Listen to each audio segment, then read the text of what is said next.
Evet, bu akşam Nuray Bilgili ile birlikte olacağız sevgili arkadaşım. Yıllardır kendisi emekli bir öğretmen şu anda ama yıllardır bu konuda emek verdi. Özellikle Türk mitolojisi, Türk mitoloji, folkloru, bu tür konular, Ön Türkler konusunda Ön Türk Akademisi'nde değerli bir üyesi.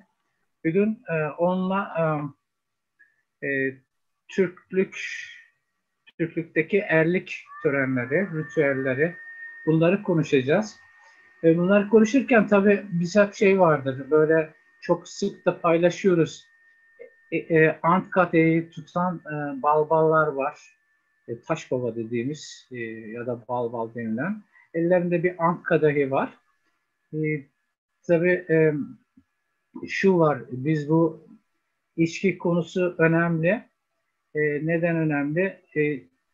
Bir tek herhalde dünyada Türkler var şerefe diye kadeh kaldıran. Aynen Başka, öyle. başka da bir millet yok. Şimdi ne alaka diyeceksiniz ya, rakı içiyoruz, şerefe diyoruz. Yani şerefin rakı sofrasında ne alakası var? İşte, Askerlikle alakası var. Erlikle, şeref askerler çünkü. evet, evet, şimdi bu o şerefe kadeh kaldırırken yani çilingir sofrasının adapları da var biliyorsunuz. O belli bir kuralları var. Onun kuralların özellikle e, bilenler bilir. Alevi düğünlerine, Alevi içki sofralarına katıldığınız zaman orada gerçekten bu kurallar çok sıkıdır yani. Öyle şey değildir. O kurallara uymak zorundasınız. Şerefe diye kaldırırız. Bunun da şimdi Nuray Bilgili bize niye biz şerefe diye kaldırıyoruz bunları anlatacak. Bunun dışında bir de bizim şerbet meselemiz var. Mesela ölüm şerbeti içeriz. Şehitlik şerbeti içeriz. Aynen. Ayrılık şerbeti içeriz. Aşk Bu şarabı, aşk şerbeti. aş şerbeti, bunları içeriz. Böyle bir geleneklerimiz var. Bunların kökeni nedir? Ve bugüne kadar da devam ediyor bu gelenekler. Yani değişimde de olsa. Evet, Nuray Bilgili, söz sende. Ben şey sikliğine başlayayım mı yoksa sonra mı? Açayım ben. Hacım ben başlayabilirsin de. İlk Ben resimde başlayabilirsin de. Ben onun üzerine de konuşabilirim. Tamam, ben açayım. Ondan sonra videomu kapatacağım. Çünkü benim paylaşım yaparken video çok kötü gözüküyor. E, kendi videomu kapatacağım. Siz değiştir dedikçe ben değiştireceğim. Tamam. Tamam. Evet. Buyurun.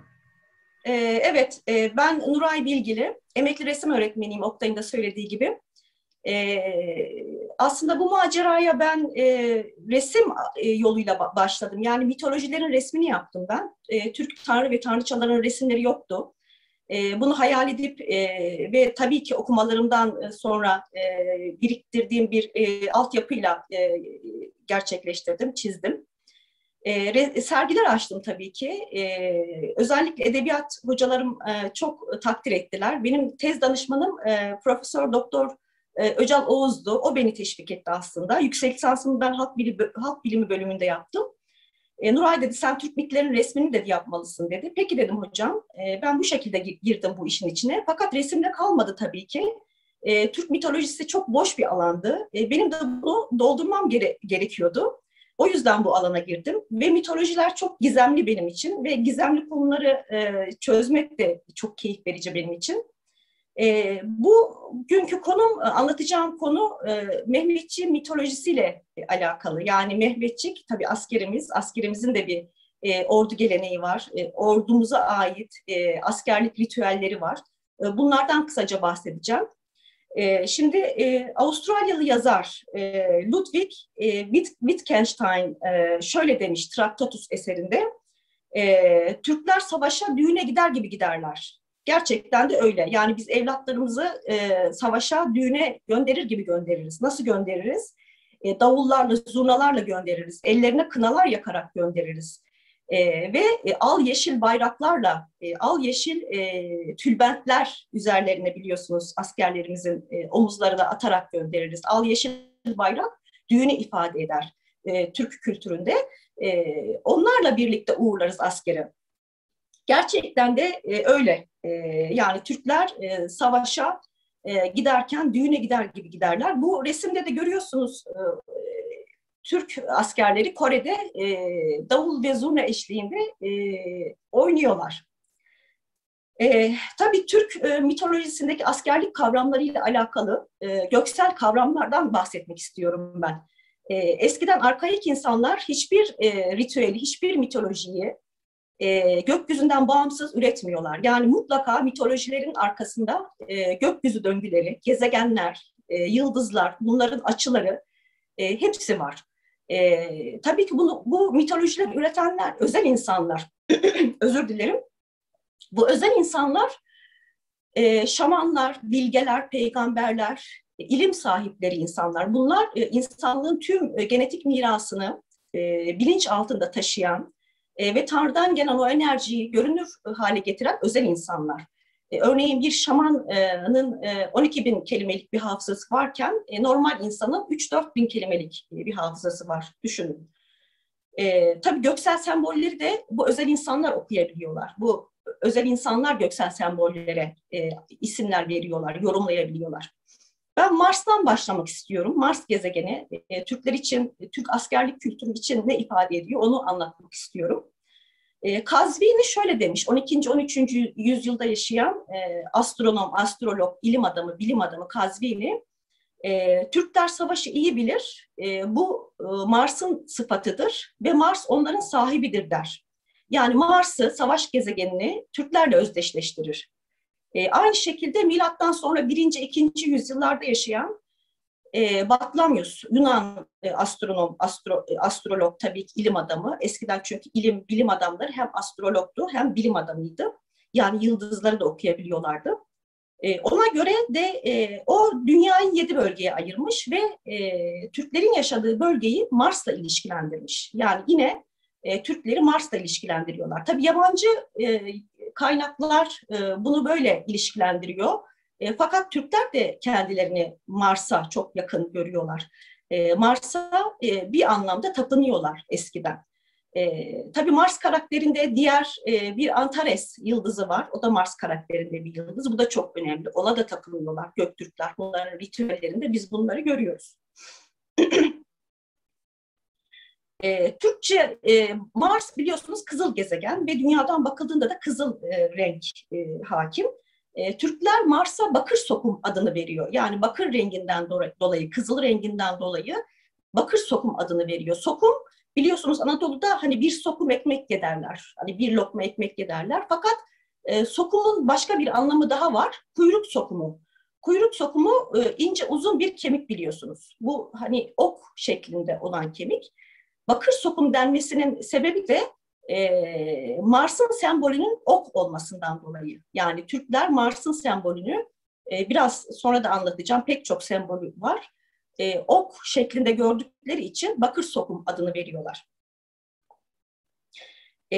Altay mitolojisinde Kızagan Tengri adıyla anılıyor. Kızagan Tengri adından anlaşılacağı gibi kızgın tanrı, yani sinirli tanrı, öfkeli tanrı, savaş tanrısı. Altay mitolojisinde şamanlar ona şöyle sesleniyorlar. Kızıl erkek deve sırtında gökkuşağı asalı baba şeklinde sesleniyorlar. Gökkuşağı asalı baba denmesinin sebebi elinde bir yay taşıması. Gökkuşağı çünkü Türklerde yayı ifade ediyor. Asa dediği o. Ve kızıl erkek deve sırtında çoğunlukla sembolize ediliyor. Oktay'cığım ikinci şeyde Selçuklu. İkinci resimde Selçuklu şeysi var. Evet. Şimdi burada da Selçuklu 12. 13. yüzyıl bir Selçuklu eserini görüyoruz. Burada bir savaşçı var, yani bir asker var, var. Kızıl erkek deve sırtında, aynı şekilde şamanların söylediği gibi kızıl erkek deve sırtında tasvir edilmiş ok atan bir savaşçı. Bu Mars'ı sembolize ediyor. Arkasında lir çalan güzel kadın da Venüs. Venüs ve Mars biliyorsunuz eril ve dişil ögeler. Türklerde Venüs Umay, tanrıçı Umay'ı ve tanrıçı Ayızıt'ı ifade ediyor. Bu kızaran tanrı aynı zamanda Tanrı Ülgen'in, yani baş tanrı Ülgen'in oğlu olarak biliniyor. Baş tanrı Ülgen'in göksel arketipi de Jüpiter. çoğunlukla mitlerde Jüpiter'in oğulları olarak bilinir. Mars, Merkür gibi gezegenler. Ve mitolojilerde, tüm mitolojilerde böyledir. Mit karakterlerinin mutlaka göksel bir sembolizmi vardır. Yani mitolojilerde anlatılan kahramanların göksel arketipi örneğin Orion'dur. Oğuz Kağan'ın da göksel arketipi Orion'dur. Oğuz Kağan'ı ben didik inceledim. Tamamıyla gökyüzündeki Orion takım yıldızının sembolizmiyle uyuşur tarzdadır. Bununla ilgili bir makalem de var. Aynı zamanda Göktürkler bu Mars'a bir isim veriyorlar. Göktürkler Mars'a Atlaşkan ya da Atılgan, Atılan ismini veriyorlar. Yani atılan, Atlaşkan zaten isminden de anlaşılacağı üzere saldıran, atılmaktan geliyor.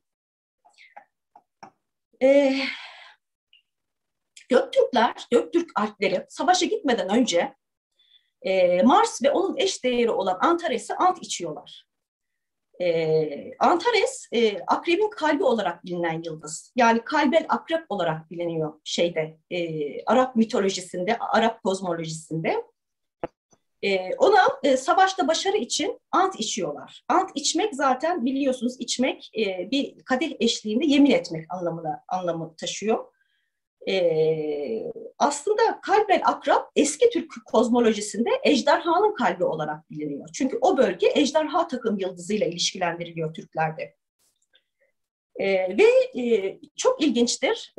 Türk kültüründe, paralarında, bütün Türk devletlerinin paralarının üzerinde, uşak halılarının üzerinde, Orta Asya'da Altay Türklerinin giysilerinin üzerinde bu kalp şeklini görebilirsiniz. Bu kalp şekli kalbel akrebi ifade eder. Yani Antares'i ifade eder. Antares, Mars gibi savaşçı bir yıldızdır. Savaş yıldızıdır. Oktay'cığım 3. resmi gösterebiliriz. Güneş var bir tane. İlhanlı parası. Evet, bu İlhanlı parasının üzerinde güneş sembolü. Güneş en yüksek derecede parlaklık sembolüdür. Alplerin, Kağanların sembolüdür. Altında bakın kalp şeklinde bir palmet motiflerle yani bitkisel motiflerle işlenmiş bir var, motif var, desen var. Bu motifin adı kalbel akreptir. Yani kalp şeklinde olan akrebin kalbini yani Antares'i sembolize eden bir yıldızın ikonografisini görüyorsunuz. Ve bu Türk paraların üzerinde, bütün Türk devletlerinin paraların üzerinde vardır. Oktay'cığım daha sonraki resme geçebilir miyiz? Burada yine kalp şeklinde bakın Yenisey Müzesi'nde bu. Hakasya Yenisey Müzesi'nde, Minüs Müzesi'nde ki Yenisey Kırgızlarına ait yani Göktürklerin bakiyesi oluyor Yenisey Kırgızları. Onlara ait ok uçlarını görüyorsunuz ve kalp şeklinde. Sadece kalp şeklinde değil, okların üzerinde, diğer okları ben buraya alamadım. Onların üzerinde de, diğer okların üzerinde de yin yang işaretleri, yani Türkçe yarık ve kararık diyoruz biz ona. Çeşitli semboller var. Bu hani ben bunu Eros'un aşk okuna benzetiyorum ama değil. Bu Türklerin kullandığı ve Antares'i anmak için ya da ululamak için ya da ondan yardım dilemek için yaptıkları bir ikonografi. Oktay'cığım daha sonraki resim lütfen. Teşekkür ederim. Burada Altınordu Devleti, Yavuz Sultan Selim parası, Selçuklu parası ve Memluklu paralarını görüyorsunuz. Bu paraların üzerinde bakın akrebin kalbi, kalp şeklinde işlenmiş. Bu aynı zamanda sonsuzluk işareti, yani aşk düğümü, hayat düğümü, gençlik düğümü vesaire, saadet düğümü gibi, aşk düğümü gibi isimlerle de biliniyor bu sembol. Bu sembolün asıl anlamı akrebin kalbi yani Antares, savaş yıldızını ifade ediyor. Oktay'cığım diğer fotoğrafı gösterebilir miyiz? Bu da yine bir uşak halısı. Uşak halılarında, özellikle uşak halılarında kalp şeklinde kalp şeklinde olan Antares'in sembolünü görebiliyoruz. Yaşam çiçeği değil, yok Denizciğim. Yaşam çiçeği değil. Bu yaşam düğümü, yani hayat düğümü bu. Hayat düğümü diyebiliriz. Daha sonraki fotoğrafı gösterebilir miyiz? Evet, burada da bakın yine eski Türklere ait bir minyatür, sanırım 12. 13. yüzyıl. Elinde bir hayat ağacı tutan insan var. Bu insanın gövdesi at şeklinde. Biliyorsunuz bu bir aslında astrolojik bir sembol, astrolojik bir tasvir. Yay burcunu ifade ediyor. Yay burcunun hemen arkasında da hangi burç var? Akrep burcu var tabii ki. Fakat Türkler biliyorsunuz eskiden akrep, terazi ve yay takım yıldızlarına ejderha takım yıldızı adını veriyorlardı. O yüzden bakın ejderha sembollerini de kullanmışlar. Yani akrebin bir diğer karşılığı ejderhadır. Ejderhanın kalbi ya da akrebin kalbi olarak geçer. Oradaki düğüm de akrebin kalbini, yani Antares yıldızını ifade ediyor. Antares yıldızı kraliyet yıldızıdır aynı zamanda. Yani sabit yıldızlardan bir tanesidir. Önemli sabit yıldızlardan bir tanesidir. Diğerleri Aldebaran, Antares, Fomalhaut, Kova, Kova'daki Fomalhaut, Aslan'daki Regulus, Boğa'daki Aldebaran, Akrep'teki de Antares yıldızıdır. 4 önemli şeydir bunlar.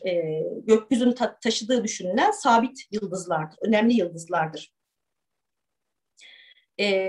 Türk mitolojisinde Aldebaran eski, yani şey olarak Aldebaran şu anda İkizler Burcu'nda. Evet, Aldebaran şu anda İkizler Burcu'nda, fakat astrologlar hala onu Boğa'nın sabit yıldızı olarak görürler. Çünkü dünyanın bir presesyonu vardır biliyorsunuz, sapma derler ona. Hani milattan önce 3000-2000'li yıllarda 3000-2000'li yıllarda Boğa, Aslan, Kova ve Akrep takım yıldızların içindeyken günümüzde tabii ki o sapmadan dolayı kaymış durumda. Evet, doğru. Türk mitolojisinde Mars ya da Kızagan Tanrı'nın sembolleri şu şekildedir. Başında bir tulga vardır. Tulga biliyorsunuz miğfer. Elinde bir kesik baş tutar. Bir elinde kesik baş tutar. Daha sonraki fotoğrafı gösterebilir miyiz Oktay'cığım?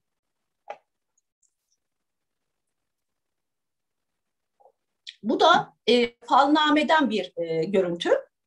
Burada Mars tasvir edilmiş. Bakın kırmızı, gene kırmızı ağırlıklı. Başında bir tulga var. Sağ elinde biraz Hint öğeleri de taşıyor biliyorsunuz. 4-5 kollu. Türkler tabii ki Hint kültüründen de etkilendiler. Bunlar işte Bakteriya zamanında. Burada sağ elinde kılıç var. Bir elinde kesik baş tutuyor. Bir elinde ateş tutuyor. Diğer elinde de akrep var. Bu sembolizm şöyle okunuyor. Bu Mars arketipi, yani Mars'ın insansı görüntüsü. Kesik baş onun savaşçı ve acımasız kimliğini gösteriyor. Zaten kılıç onun sembolü. Ateş gezegeni tabii ki, Güneş gibi. Diğer elinde de akrep var. Akrep yıldızını, akrep takım yıldızının yöneticisi olduğu için bir elinde akrep tutuyor. Eski Sümer mitlerinde akrebin kuyruğundaki o zehirli iğne akrebin kılıcı olarak bilinirdi. Kılıç o yüzden Mars'ı sembolize eder. Yani akrep takım yıldızının yöneticisi olan Mars'ı sembolize eder. Sonraki fotoğrafları gösterebilir miyiz? Evet, burada da yine bir Osmanlı dönemi, sanırım 14. 15. yüzyıl. Evet, o tarihlere tekabül ediyor. Burada da akrep, iki eliyle akrep tutan bağdaş kurup oturmuş bir tulgalı akrep, Mars sembolünü görüyoruz. Yan tarafta zaten kesik baş tutan sembol yine Mars. Daha sonraki fotoğrafı gösterebilir miyiz Oktay'cığım? Burada da yine akrebin yöneticisi olduğu için bir sonraki fotoğrafı gösterebilir miyiz? Burada da yine Mars aynı zamanda Koç burcunun da yöneticisidir. Bir koç üzerinde çizilmiş. Bu çizim de yine Osmanlı dönemine ait bir çizim. İşte sağ eliyle kılıç tutuyor, sol eliyle kesik insan başı tutuyor. Mars'ın yani insansı, antropomorfik görüntüsünü görüyoruz. Bu Mars ile özdeşleştirilen Mars'ın kılıcı efsanesi, Türklerde de vardı ve bir alp tanrı ile ilişkilendiriliyordu emelesine göre. Bu alp tanrı muhtemelen Mars karakterinde ya da Mars karakterinde savaşçı bir alpti. Bu çok değerli emelesine göre Kaşgari'nin çift kılıç adını verdiği ejderha ağızlı kılıç olarak da bilinen ve İslami dönemde Zülfikar adıyla devam eden iki uçlu kılıç ejderhanın kılıcı olarak bilinir ve o ağzı, yani kılıcın ağzı ejderhanın diline benzetilir ya da yılanın diline benzetilir. Bu kılıcın adı koş kılıçtır, bir diğer ismi. Bir de Türklerin meşhur iki tarafı keskin kılıçları vardır. Bu kılıcın adı da kıngıraktır. Kıngırak olarak bilinir. Bir sonraki fotoğrafı gösterebilir miyiz Oktay'cığım? Mars'ın kılıcı burada yine Mars'ı görüyoruz. Bakın Artuklu döneminde yapılmış, yani 12. yüzyıl, 13. yüzyıl döneminde yapılmış, Artuklular döneminde yapılmış. Sağ eliyle kılıç tutan, sol eliyle kesik insan başı tutan, Türk usulü bağdaş kurup oturmuş, başında miğfer olan bir savaşçı. Bu tabii ki Mars'ı sembolize ediyor. Yani Türkler Mars'a bu kadar önem veriyor. Bakın paraların üzerinde, halılarının, kilimlerin üzerinde Mars sembolleri, Antares sembolleri var. Hemen altında da yine neyi görüyoruz? Kalbel akrep, yani akrebin kalbi, yani sin yıldızı, ölüm yıldızı olarak da bilinen Antares sembolünü görüyoruz. Bu yani İç Asya göçebelerinin birçoğu savaş tanrısını biliyorlardı ve ona inanıyorlardı, ona tapınıyorlardı bir anlamda. Onun maden işçiliğini, silahları, kılıcı icat ettiğini düşünüyorlardı. Ve bu kılıç gibi silahlar bu savaş tanrısıyla ilişkilendiriliyordu. Bir de ocakla alakası çok fazla. Yani ateş dedik ya, ateş unsurunu sembolize ediyor Mars. Üç ayaklı ocaklar, yani sac ayakları, üç ayaklı ocaklar, üçgen semboller, bunlar Mars'ı ifade ediyor Türk kültüründe. Şöyle, bu Türklerde maden unsuruna olan saygı, demire olan, kılıca olan saygı biz Kaşgari'nin eserlerinde görüyoruz. Kaşgari ant içme sırasında kılıç ve kılıç üzerine ya da demir üzerine ant içildiğini söylüyor. Ve Doğu Hunları ant içmek için kurban edilen beyaz bir atın kanını içkiyle karıştırarak ve bir bıçak batırdıktan sonra Gök Tanrı'yı da şahit tutarak ant içiyorlar.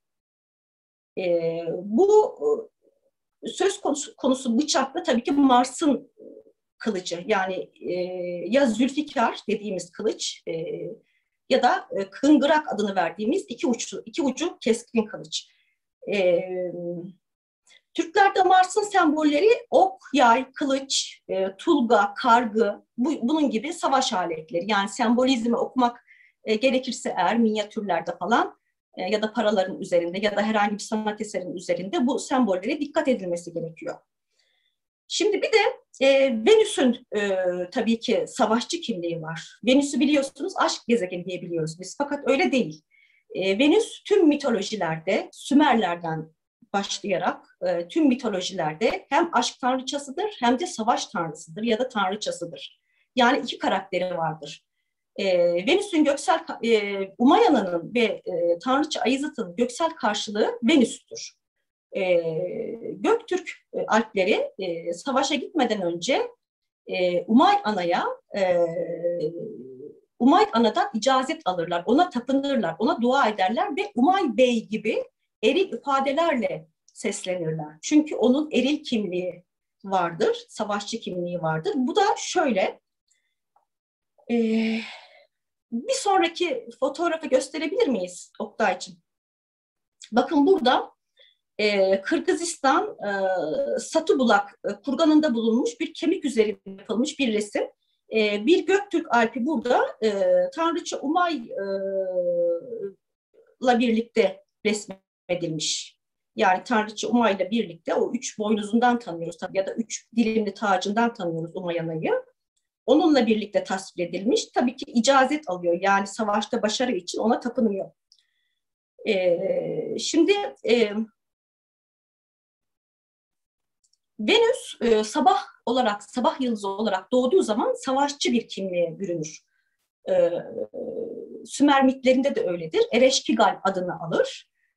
İnanla aşk tanrısıdır. Ereşkigal savaş tanrısıdır. Kötücül bir tanrıçadır.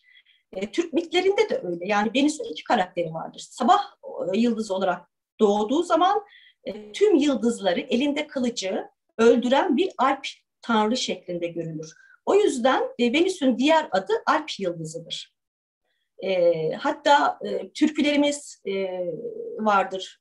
Kanlı yıldız, doğmaya aydın, kanlı yıldız, kervan kıran, beller büken diye türkülerimize de yansımıştır. İşte bu beller büken, kanlı yıldız, sabah yıldızı, tan yıldızı Venüs'ün o eril, savaşçı kimliğine bir göndermedir. Fakat akşam yıldızı olarak doğduğu zaman tabii ki aşk tanrıçasıdır Venüs. Hatta Yunus Emre şiirlerinde ona çavuş yıldızı adını verir. Yani askeri bir kimlik de kazandırır Venüs'e. 5 uçlu yıldız biliyorsunuz Venüs'ün sembolüdür. Oktay'cığım bir sonraki resmi gösterebilir miyiz? Evet, burada bakın çok güzeldir bu. Sanatsal açıdan da çok estetiktir. Ben çok severim bu mimarisini de çok severim aslında. Desenlerini, motiflerini de çok severim. Erzincan Mama Hatun Türbesi 12. yüzyılda yapılmış bir hanım türbesi bu. Yani oraya da zaten Venüs'ü yerleştirmişler. 5 uçlu yıldız Venüs'ün sembolüdür. Çünkü Venüs her 8 yılda bir 5 kez Güneş'te kavuşum yapar. Güneş'le birlikte kavuşum yaptığı bu noktalar birleştirildiği zaman pentagram dediğimiz bu 5 uçlu yıldız ortaya çıkar. Bu yıldız bu şekliyle göründüğü zaman, yani ucu sivri olan ucu yukarıya baktığı zaman kötücül, şeytani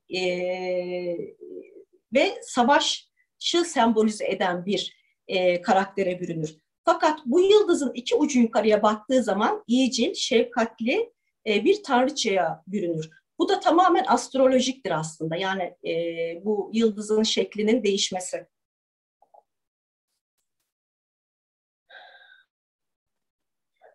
MLS'ine göre Venüs çok güçlü bir tanrıdır ya da tanrıçadır.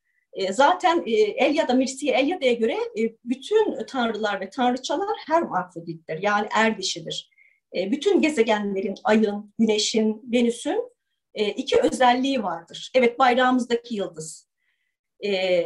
Bu er dişi olmasının sebebi de işte gezegenlerin farklı bölgelerde bulunmasına göre yorumlanması. Yani mesela Venüs'ün sabah doğması onu eril, erkek yapıyor. Yani güçlü bir savaşçı haline çeviriyor. Ama akşam doğması aşk tanrıçasına çeviriyor. Merkür de öyledir, Hermes. Çift karakterlidir. Yani çift hermafrodittir, çift cinsiyetlidir. Yani hem eril hem dişil özellikleri vardır. MLS'ine göre de erklik adı Venüs'ü ifade eder.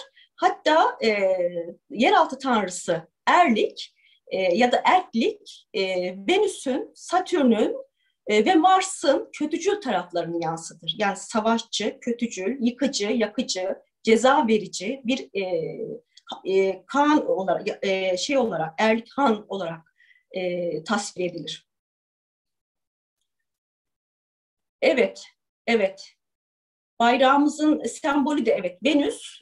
Bayrağımızdaki sembollere girersem onu ben çok ayrı zaten paylaşıyorum. Venüs şaman giysilerinde de tasvir ediliyor ve şaman davullarında elinde bir yıldız tutan at binicisi olarak tasvir ediliyor. Bir sonraki fotoğrafı gösterebilir miyiz? Oktay'cığım, evet. Burada ben örnek olması açısından veriyorum. Bu Selçuklu sikkesi parası. Bir binici var at üzerinde ve bir yıldız taşıyor binici. Şeylerde de şaman kültüründe de şamanlar davulların üzerinde at binen, yıldız taşıyan bir binici şeklinde tasvir ederler Venüs'ü. Çünkü Venüs at çobanı tanrısı olarak bilinir Türklerde. Yani atları koruyan, atları kollayan tanrı olarak bilinir. Hatta yersel izdüşümü olan Yahut mitlerindeki Ayızıt beyaz tüylü bir kısrak suretinde, at suretinde yeryüzüne iner. Yani atlarla da çok alakası var. Bir de şöyle de söyleyebilirim. Umay'ın, tanrıça Umay'ın zıt karakteri nedir?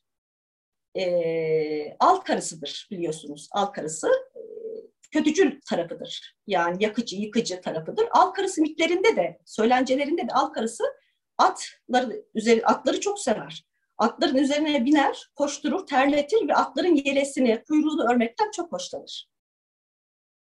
O yüzden atlarla da çok alakası var. At çobanı tanrısı olarak da biliniyor zaten. Bir de şamanlar bu üçlüye çok önem verirler. Yani Ay, Güneş ve Venüs onlar için çok önemlidir. Zaten şamanlar da özel insanlardır. Bu özel insanlar bu sembolleri üzerlerinde taşırlar. Yani Ay diskini, Güneş diskini ve Venüs sembolünü üzerlerinde taşırlar, bulundururlar. Zaten üçleme dediğimiz şey de aslında gökyüzünde izdüşümleri olan kavramlardır. Yani hani üçleme diyoruz ya, Hristiyanlarda var, Türklerde de var. Türk Alevi kültüründe de üçleme var. Ay, Güneş ve Venüs. Venüs Hazreti Fatıma'ya tekabül eder. Güneş Hazreti Muhammed'e tekabül eder. Ay Hazreti Ali'nin sembolüdür. Hristiyanlarda da vardır bu üçleme. Güneş Tanrı'dır. Tanrı'nın oğlu kimdir? Hazreti İsa, Ay. Venüs ise Hazreti Meryem'e tekabül eder. Yani bu üçleme bu şekilde Anadolu'da da İslamileşerek sürmüştür. Şimdi Tanrıça Umay Ana'nın 3 dilimli tacı var biliyorsunuz. Bu taç 3 boynuz olarak da bilinir, taç olarak da bilinir. Fakat aslında 3 ok sembolü olduğu da söylenir. Yani o 3 tane boynuzu 3 tane oku oluşturur. Savaşa giden alpler dediğim gibi Umay Ana'ya Umay Bey diye hitap ederler ve Tonyukuk yazıtında da zaten Tanrı Umay Anam gibi der. Yani orada Tanrı Umay Anam ifadesi geçer. Hem eril hem dişil ifade geçer. Bir sonraki fotoğrafı gösterebilir miyiz? Evet, şimdi geldik. Tanrıça Kazakistan'da bulunmuş, sanıyorum 10-11. yüzyıllara ait bir heykel. Tanrıça Umay'ı ifade ediyor. Bakın kulaklarında küpe var. Elinde yine bir ant kadehi taşıyor ama o ant kadehi değil aslında. Gökyüzündeki Samanyolu'ndan yani Süt Akgöl'den aldığı bir damla sütü çocuklara vererek onlara ruh ve can verdiği düşünülüyor. O onu ifade ediyor. Şimdi biz zaten Venüs'ün savaşçı kimliğinden bahsediyoruz. Bu 3 boynuzu, 3 dilimli tacı, 3 boynuzu ya da çoğu zaman oklar şeklinde de düşünülür. Zaten Orta Asya göçebelerinde savaş tanrısı başında 3 tane ok olan, elleri ve ayakları bıçakla tasvir edilen bir savaşçı şeklinde tasvir ediliyordu. Hatta Nenet Türklerine ait bir plakada Tanrıça Umay gibi başında 3 tane dilimli tacı olan, 3 dilimi olan bir tacı olan savaşçı şeklinde tasvir edilmiştir. Oktay'cığım bir sonraki fotoğrafı gösterebilir miyiz? Bu Nenet Türklerine ait, bakın 10 ve 12. yüzyıllara ait bir plaka. Burada da 3 tane ok var başında. Bir savaşçı tasvir edilmiş. Bu tamamıyla Venüs'le alakalı, yani Tanrıça Umay'la alakalı bir tasvir. Fakat Tanrıça Umay'ın eril kimliğiyle bağlantılı. Ellerinde kılıç var. Belinde zaten erlik kemeri var. Erlik kemeri Türk alplerinin kuşandığı bir rütbe sembolü. Şimdi Türk savaş taktiklerinden bahsetmek istiyorum ben. Türk savaş taktiklerini biliyorsunuz. Zaten ortaokulda da hani tarih öğretmenlerimiz hep söylerdi bize. Kurt kapalı taktiği, hilal taktiği ve bir de ülker çeriği var. Bunu pek duyduğunuzu zannetmiyorum. Bunu ben Kaşgari'nin bir şeyinden okudum. Yabancı kaynaklı, Türkçe var mı bilmiyorum ama yabancı kaynaklı bir çevirisinden okudum. Kaşgari'ye göre Ülker yıldızı, Ülker yani Pleiades yıldızı, yani çıplak gözle 6 ya da 7 yıldızı olan Ülker takım yıldızı, Ülker çeriği olarak biliniyor. Çeriği biliyorsunuz asker demek. Ve Kaşgari'ye göre Ülker çeriği, Ülker yıldızı, takım yıldızı savaş sırasında askeri birliklerin aldığı pozisyon anlamında kullanılan bir tabirmiş. Yani düşman askerlerini pusuya düşürmek için Türklerin arkadan yaptığı bir savaş taktiği. Yani evet, Süreyya takım yıldızı. Süreyya İran dilinde. Evet, Süreyya takım yıldızı. Bir de Türklerin hilal taktiği var. Bir de kurt kapanı taktiği var biliyorsunuz. Zaten bu yıldıza baktığınız zaman, iz düşüm çizimine baktığınız zaman kepçe şeklinde. Ben onu daha sonra ayrıntılı anlatacağım. Bir sonraki fotoğrafı gösterebilir miyiz Oktaycığım? Burada görüyorsunuz hilal taktiği bu şekilde anlatılmış. Türklerin savaş taktiği. Şimdi şeye göre, Emel Esin'e göre Çinliler Türklere Hu adını verirdi. Yani daha doğrusu Kuzeyli göçebelere Hu adını verirdi. Ve Hu'ları da Mao adını verdikleri, uzun saçlı bir alpe benzettikleri Ülker takım yıldızıyla eşleştirirlerdi. Yani Alp takım yıldızı da deniyor buna. Türkler bu takım yıldızı Alp takım yıldızı da diyorlar. Alp yıldızı farklı. Alp yıldızı Venüs'e verilen bir sıfat. Alp takım yıldızı da Ülker takım yıldızına verilen bir sıfat. Çinliler bu takım yıldızı Türklerle özdeşleştiriyorlar ve bunu uzun saçlı bir alpe, Türk alpine benzetiyorlar. Ve bu yıldıza Mao adını veriyorlar. Şimdi ilk Türk askeri teşkilatını kuran Metehan biliyorsunuz. Ve Çinliler ona Mao Tun adını veriyor. Ve Shiratori diye bir Çinli araştırmacı Mao Tun kelimesinin de Alplerin başı demek olduğunu söylüyor. Yani Mao, Ülker takım yıldızının ismi, hem de Mao Tun yani Metehan'a verilen isim oluyor. Alplerin başı, yani Alp takım yıldızı Alplerin başı. Bu Anadolu folklorunda Ülker takım yıldızı genç bir delikanlıya benzetilir. Venüs'te güzel bir genç kıza benzetilir. Zaten ikisinin kavuşması, yani Venüs'ün Ülker takım yıldızıyla kavuşması, Ülker takım yıldızı Boğa burcundadır biliyorsunuz. Ülker takım yıldızıyla buluşması baharı başlatır. Yani doğayı yeniden canlandırır. Onların evliliğini adeta anlatır. Ve kış gün dönümünde, kışın gece gökyüzünde Ülker takım yıldızı zirvededir. Soğuk havaların bu büyük bir delik olarak düşünülür. Türkler bunu büyük bir delik olarak hayal ederler. Oradan Ülkerlerden geldiğini hayal ederler. Bir sonraki fotoğrafı gösterebilir miyiz Oktay'cığım? Burada Ülker çeriği, bakın Ülker çeriği, yani çeriği ne demek? Asker demek. Çeribaşı diyorlar ya, çeribaşı ya da yeniçeri asker anlamına geliyor eski Türkçe'de. Ülker çeriği takım yıldızı bu. Kurt kapanına benzettim ben bunu. Muhtemelen kapan şeklinde düşünüldüğü için de bu Kaşgari tarafından da bu Ülkerler Türk askerlerinin savaş sırasında aldığı bir taktik, savaş taktiği olarak anlatılıyor. Bir de tulgama taktiği var. Tulgama, T-U-L-G-A-M-A, tulgama. Bu da bir savaş taktiği. Saldırı sırasında tulgama adı verilen bir yöntemi kullanıyorlar Türkler. Tulgamak, döndürmek, sarmak, çevrelemek, kapanı almak yani anlamında kullanılan bir kelime. Bu da bir savaş metodu olarak biliniyor ve arkadan işte saldırarak, arkadan dönerek kuşatma yapma, düşmana arkadan saldırma anlamına gelen bir taktik bu da, tulgama taktiği. Ayrıca tulga kelimesiyle de belki bağlantısı olabilir. Tulga da biliyorsunuz böyle hani çevrelenmiş bir miğfer, tulga, miğfer anlamına geliyor. Zaten Çin kaynaklarında tulga savaşla ve Türklerle ilişkilendiriliyor. Yani onların dilinde, Çin dilinde Tulga Türk demek. Yani Tulga'ya Türk adını veriyorlar. Tulga dediğimiz miğfer, savaş miğferlerine Türk adını veriyorlar. Yani o kadar biliyorsunuz Mars gezegeni de Tulga'yla ifade ediliyor. Antropomorfik görüntüleri o şekilde. Bir sonraki fotoğrafı gösterebilir miyiz? Türkiye'miz Tulga'yı. Tam okuyamadım ama. Burada da İran-Turan Savaşı'nı gösteren bir minyatür.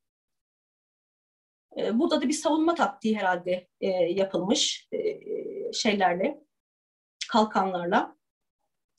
Demir çok önemli. Demirden bahsetmek istiyorum. Demir, Türklerin çok anlam yüklediği bir maden. Hem savaşlarla alakalı. Çünkü Türklere demirci millet sıfatı verilmiş biliyorsunuz. Türklerin demir işlemesi, demire şekil vermesi, onların çeşitli savaş aletleri yapması Türklere demirci millet sıfatını vermiş. Tabii ki demircilikte çok hünerliler.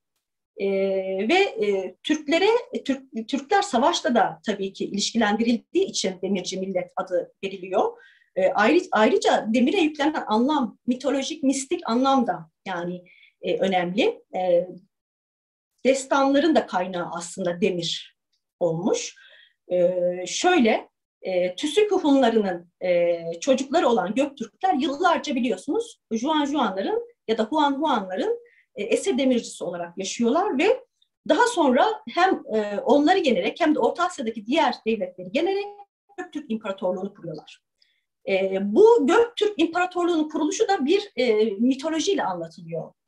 Mitolojilerin doğum şekli zaten bu şekilde. Yani bir millet tamamen yok olduktan sonra, çok büyük bir afet yaşadıktan sonra, doğal afet yaşadıktan sonra, savaşlardan çıktıktan sonra ve özellikle din değiştirdikten sonra bir mitoloji ortaya atarlar, bir mitoloji doğururlar. Göktürklerin doğuşu da bu şekilde. Yani yıllarca esir olarak yaşayan, ezilen bir halk yeniden doğuşunu bir mitolojiyle süslendirmiş, taçlandırmış. Bu da Ergenekon adı verilen mitoloji. Biz bunlara türeyiş mitleri diyoruz. Yeniden türeyiş mitleri. Yani yeniden doğum, yeniden doğuş mitleri. Biliyorsunuz Ergenekon demirden bir dağ vardır. Bu demirden dağ eritilir ve işte o dağdan çıktıkları düşünülür. Dağ motifi çok önemli. Çünkü dağlar doğum merkezleri olarak yani toprak ananın doğum merkezleri olarak görülür. Mağaralar toprak ananın rahmidir. Şimdi Türkler kutup yıldızına çok önem verirler. Kutup yıldızı Tanrı'nın makamı olarak bilinir. Ve eski bir demirci şamanın bu yıldızı oraya çaktığı, oraya yerleştirdiği düşünülür. O yüzden bu yıldızın adı demir kazıktır. Demir kazık ya da altın kazıktır. Ve bu yıldızın tam iz düşümü de kutsal dağlardır. Yani kutsal dağlarla bir iletişimi vardır.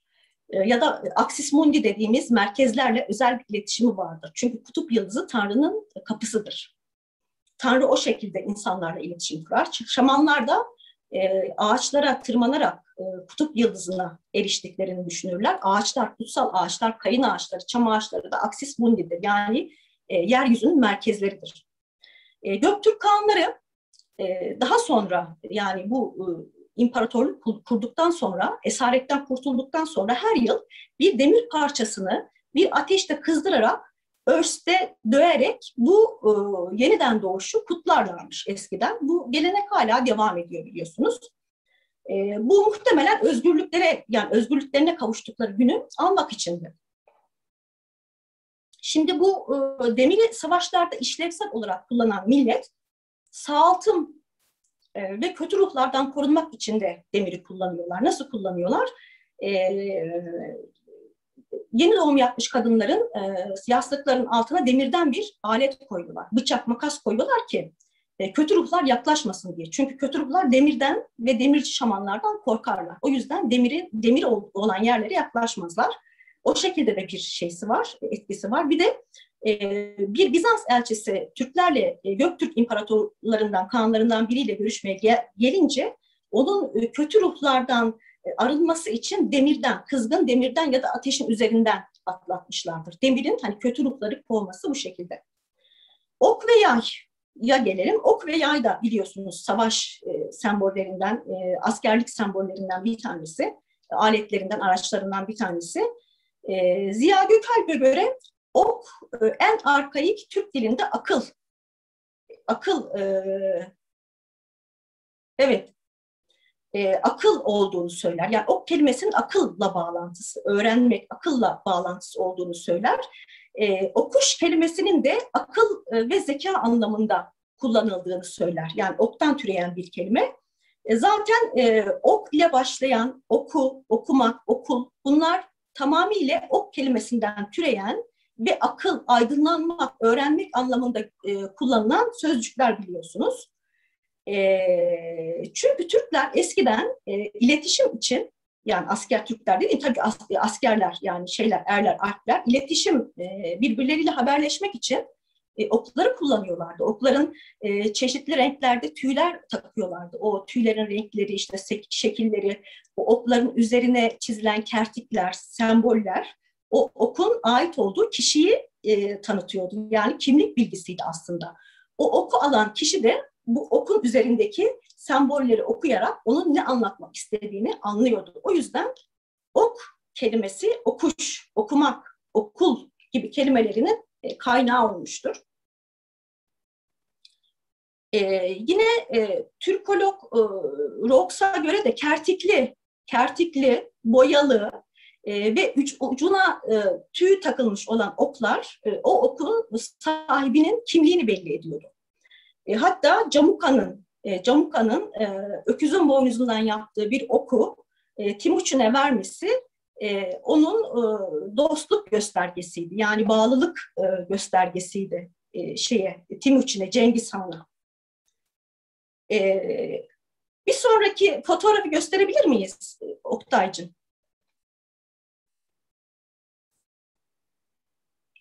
Şimdi Orhun ve Yenisey yazıtlarında Göktürk harflerinde ok sembolü biliyorsunuz ok olarak O sesi veriyor ve ok olarak tek başına ok olarak okunuyor. Bakın D sembolü gibi olan sembol yay olarak okunuyor ya da ay olarak okunuyor ve I sembolü uzun bir sembol S sesi veriyor ve süngü olarak okunuyor tek başına.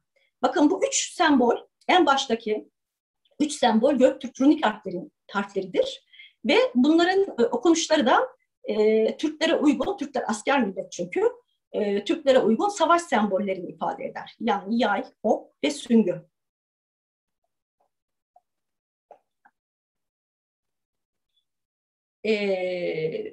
Şimdi ok ve yay hakimiyet ve hükümdarlık sembol olarak da kullanılmış. Ve bu bağlamda adaletin de sembolü olmuş. Oğuz Kağan destanında geçer biliyorsunuz ok ve yay.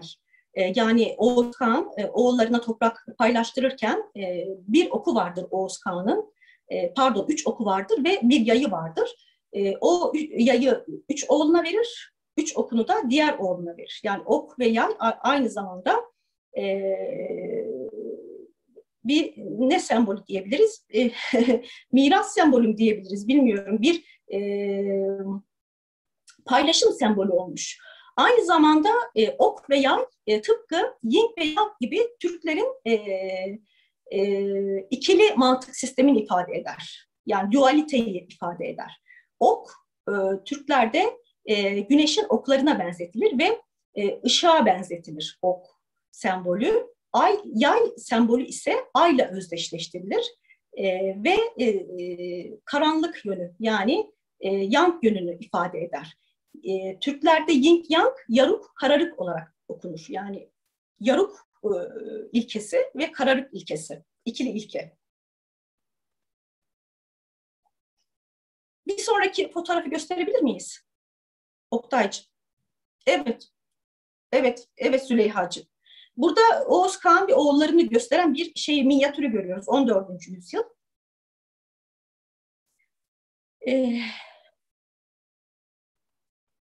Şimdi bir de Mars'ı sembolize eden oklu daire.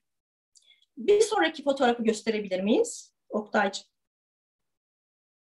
Şimdi burada Türk runik harflerinden bir tanesi Türk runik harflerinden bir tanesi daireden çıkan bir ok sembolü. Bu daireden çıkan ok sembolü biliyorsunuz günümüzde astrolojide Mars'ı ifade ediyor ve eski Türklerde de tabii ki Mars'ı ifade ediyor bu. MLS'ine göre bu Mars sembolüdür. Belki de Batı astrolojisi Türk runik harflerinden bunu aldı. Bu Mars'ın sembolüdür. Aynı zamanda Türkçe at olarak okunur. Fakat bizim bildiğimiz at değil bu. Yani okun atılmasını ifade eden at. Burada daire sembolü yayı ifade eder, ok sembolü oku ifade eder. Yani bu ok ve yay sembolünün stilize edilmiş şeklidir aslında.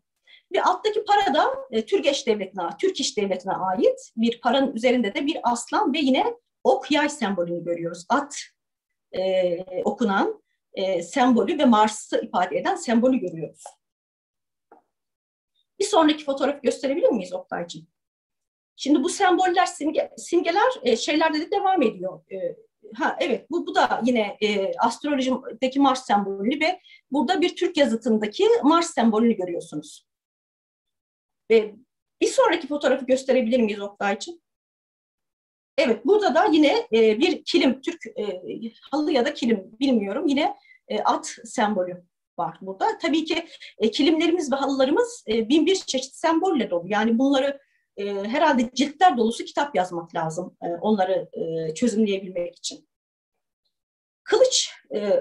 Kılıça geçelim. Kılıcın Türk kültüründe, Türk askeri kültüründe nasıl bir şeysi var, önemi var.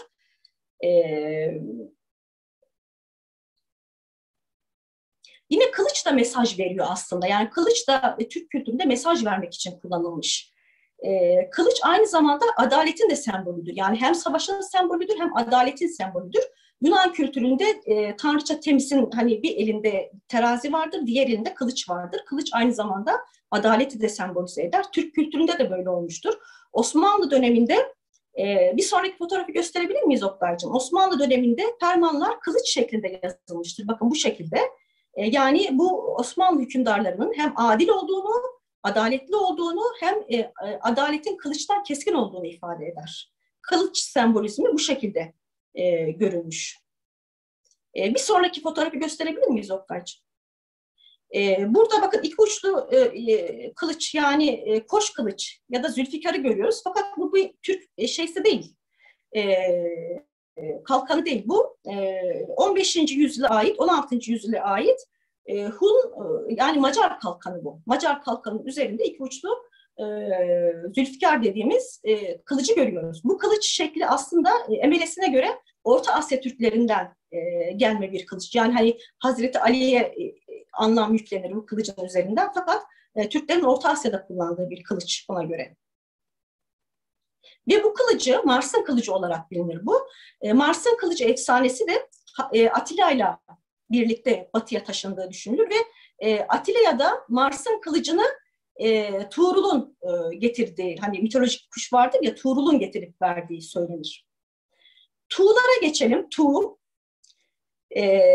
İsveçli tarihçi, bir İsveçli tarihçiye göre Tuğ Çince'den geçme bir kelimedir.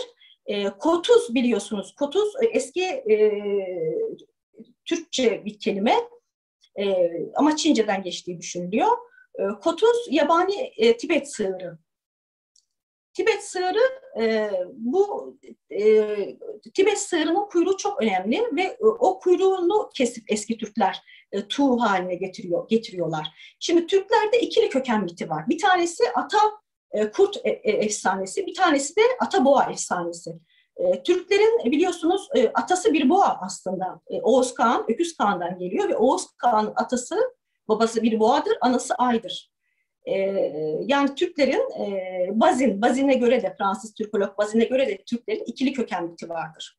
Bu yüzden yaban öküzünün yani bu Tibet kotuzun kuyruğunu alemlerde, sancaklarda Türkler kullanmışlar, tuğ olarak kullanmışlar. Çünkü eski atalarının ruhlarının bu tuğların üzerinde ikamet ettiğini ve onlara cesaret verdiğini ve savaşta başarı sağladıklarını düşünmüşler. O yüzden Osmanlı'ya kadar da devam etmiş. Bir sonraki fotoğrafı gösterebilir miyiz Oktay'cığım? Burada Osmanlı tuğlarını görüyorsunuz. Bakın ilk önce Göktürkler Hunlar zamanında bu tuğlar kotuz kuyruğundan yapılırken daha sonra tabii ki asıl anlamı, asıl bağlamı unutulmuş ve at kuyruğundan da yapılır olmuş. O şekilde de devam etmiş. Bir de bu tuğlara ölen alplerin atlarının kuyrukları kesilerek de tuğlar oluşturulmuş. Ölen alpler, savaşta ölen alpler daha sonra atlarının kuyrukları kesilerek tuğ şekline getirilir ve mezarların başına dikilirmiş. Bu işleme de dullama adı veriliyor. Yani at ve alpin atı dul kalmış sayılıyor, sahipsiz kalmış sayılıyor. Bu yüzden de atının kuyruğu kesiliyor ve bir tuğ olarak hazırlanıyor. Alpin mezarının başına dikiliyor. Ölen savaşçı alpin mezarının başına dikiliyor. Aynı şekilde eşi de saçlarını kesiyor ve eşi de dul kalmış sayılıyor. Yani dulluk meselesi buradan geliyor.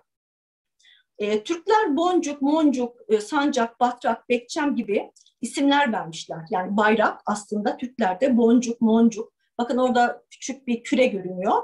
O boncuktur ya da moncuktur ismi. Glob yani küreler daima dünya hakimiyetini sembolize eder. Ve Kaşgari Türk ordusunun tuğları hareket, yani Türk ordusunu harekete geçiren şeyin tuğun vurulmasıyla, yere vurulmasıyla Türk ordusunun harekete geçtiğini söylüyor. Tuğun Alplere cesaret verdiğini ifade ediyor. Çünkü biliyorsunuz kendi atalarının ruhlarının o tuğda ikamet ettiğini ve onlara destek vereceğini düşünüyorlar. Kaşgari'ye göre bu tuğlar 9, 7 ya da 5 tuğ olabiliyor. Bunlar rütbe işaretleri sayılıyor. Mesela Osmanlı Sancak Bey'inin 1 tuğu, Beylerbeyi'nin 2 tuğu, vezirlerin 3'er tuğu, padişahların 6 tane tuğu olduğu söyleniyor. Yani o yönetimindeki ordunun. Bir sonraki fotoğrafı gösterebilir miyiz Oktaycığım? Fazla da uzattım herhalde, sıktım insanları. Burada bakın at kuyruğunu bağladık, Tanrı'ya da çağladık der. Atın kuyruğu düğümlü. İskitlerde, Etrüsklerde, işte yerli Amerikalı, Türk, Moğol gibi savaşçılar atlarının kuyruğunu düğümlüyorlar. Kaşgari de şöyle söylüyor. At kuyruğunu bağladık, Tanrı'ya da çağladık diyor. At kuyruğunu düğümlemek Türk-Moğol halklarına özgü bir özellik. Bir savaş ritüeli. Selçuklu Sultan Alparslan 1071 yılında Malazgirt Savaşı'ndan önce namazını kılıyor ve atına binmeden önce atının kuyruğunu düğümlüyor ve o şekilde savaşa gidiyor. Şimdi Türklerde bu bir savaş geleneği, savaşçı geleneği. Atın kuyruğunu düğümleyen alp eğer savaşta ölürse bu atının kuyruğu çözülüyor ve dediğim gibi atının kuyruğu dullanıyor, yani kesiliyor ve mezarının başına tuğ olarak asılıyor. At eğer savaşta ölürse alpin yeni atının boynuna takılıyor eski atın kesilen kuyruğu. Buna da Kaşgari Bekçem adını veriyor. Bizim şimdi perçem dediğimiz şey. Yani o atların boyunlarına asılan alpin eski atının kuyruğu aslında. Bir sonraki fotoğrafı gösterebilir miyiz? Burada da bakın Cumhuriyet dönemi, yeni Cumhuriyet'in hemen sonrasında iki askerimiz, Mehmetçiğimiz var. Atın kuyruğu bu şekilde düğümlenir Türklerde. Bu şekilde genetik hafızada yer etmiş. Tulga ve miğferler. Tulga. Tulga biraz önce de bahsettim. Tulgalar çeşitli şekillerde kullanılıyor. İşte Uygur Alpleri topuzlu tulga kullanıyor. Selçuklular sivri uçlu tulgalar kullanıyor. Tulgaların şekilleri farklı oluyor. Bir sonraki fotoğrafı gösterebilir miyiz Oktay'cığım?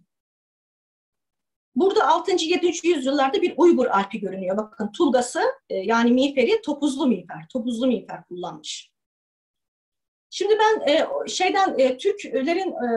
Türk ordusunun, Türk askerlerinin askeri kavramlardan bahsetmek istiyorum daha doğrusu. Ordu kavramından bahsetmek istiyorum. Ordu kelimesinin etimolojisine de girmek istiyorum. Türkler devlet ve ordu kurma Bunları sevk ve idare etme konusunda köklü ve uzun tarihe sahipler ve genetik hafızaya ve geleneğe sahipler. Gerçekten Türkler çok klişe bir laf ama ordu millet aslında. Sevgili Emelesine göre ordu, Kağanların çadırının ya da köşkünün bulunduğu kaleye verilen isim. Yani büyük, aslında or kelimesi büyük anlamı da taşıyor. Orta kelimesi buradan geliyor. Orta, ordu kelimeleri büyük, geniş anlamı da taşıyor. Ordunun hani normal askeri terimin dışında. Kaan'ın ordusu merkezi, gökyüzünün ve yeryüzünün merkezi olarak kabul ediliyor ve dört yön ve ara yönlerin kavşağı niteliğinde görünüyor. Bu bağlamda zaten ordu kelimesi orta kelimesini de kapsıyor. Bu ordulaşmaya ordu millet kavramı da zaten buradan geliyor. Yani Kaan'ın ordusuyla birlikte diğer boybeyleri, diğer işte şeyler de diğer otağlar, işte diğer boylar da şeye bağlı, o orduya bağlı. Hepsi bir ordu yani. Bu 28 rütbe olduğunu söylüyorlar. Yani Göktürk döneminde ordu komutanlarının, orduları komuta eden komutanların 28 rütbe aldığını söylüyorlar. 28 rütbe de biliyorsunuz kozmolojik bir sayı 28. Çünkü Eberhard'a göre de Türk çadırları 28 dilimlidir ve ay döngüsüne ifade ederler. Yani 28 konağı vardır ayın. Her birinde bir gün konaklar ve 28 günde tamamlar. 28 ay konaklarıdır ve Türkler ay takvimini de kullanırlar. Şamanlar zaten ayın konumuna göre kağanlarına savaş zamanlarını bildirirler. Yani Türk ordu sisteminde de rütbe sisteminde de 28 rütbeli olduğu söyleniyor. Yani Göktürklerin ve Hunların ordularının 28 rütbe hesabına göre yapıldığı söyleniyor. Türk ordusu onluk sayı sistemi de kullanmış teşkilat olarak. Bu bağlamda onlar, 50'ler, 100'ler, binler, 10 binlerden oluşan birlikler kurulmuş ve bu birliklerin başlarına da biliyorsunuz 10 başılar, 50 başılar, 50 başı da varmış daha önce. 100 başılar, 500 başılar, 500 başı da varmış. 1000 başılar ve sübaşılar. Sü subay demek biliyorsunuz. Ve diğer rütbeler tekabül edermiş. Bir sonraki fotoğrafı gösterebilir miyiz Oktay'cığım? Alparslan'ı görüyoruz burada. Alparslan'ın ordusu Halep civarında konakladığı zaman çadırları onar onar gruplar halinde teşkilatlandırmış. Bunu ben şöyle okumak istiyorum. Eski Türk savaş sistemine göre çadırlar veya otağlar bir araya gelerek birlikler veya bölükler de bir araya gelerek orduları ve tümenleri oluşturmuş. Çadır ya da otağlar manga adı verilen 9 ya da 10 kişiden oluşan askeri birliklermiş. Selçuklu döneminde manga ya da otağların başında olan komutana otakbaşı adı veriliyor. Yani günümüzde kullanılan odabaşı, yani otağbaşı. O da biliyorsunuz otağdan geliyor.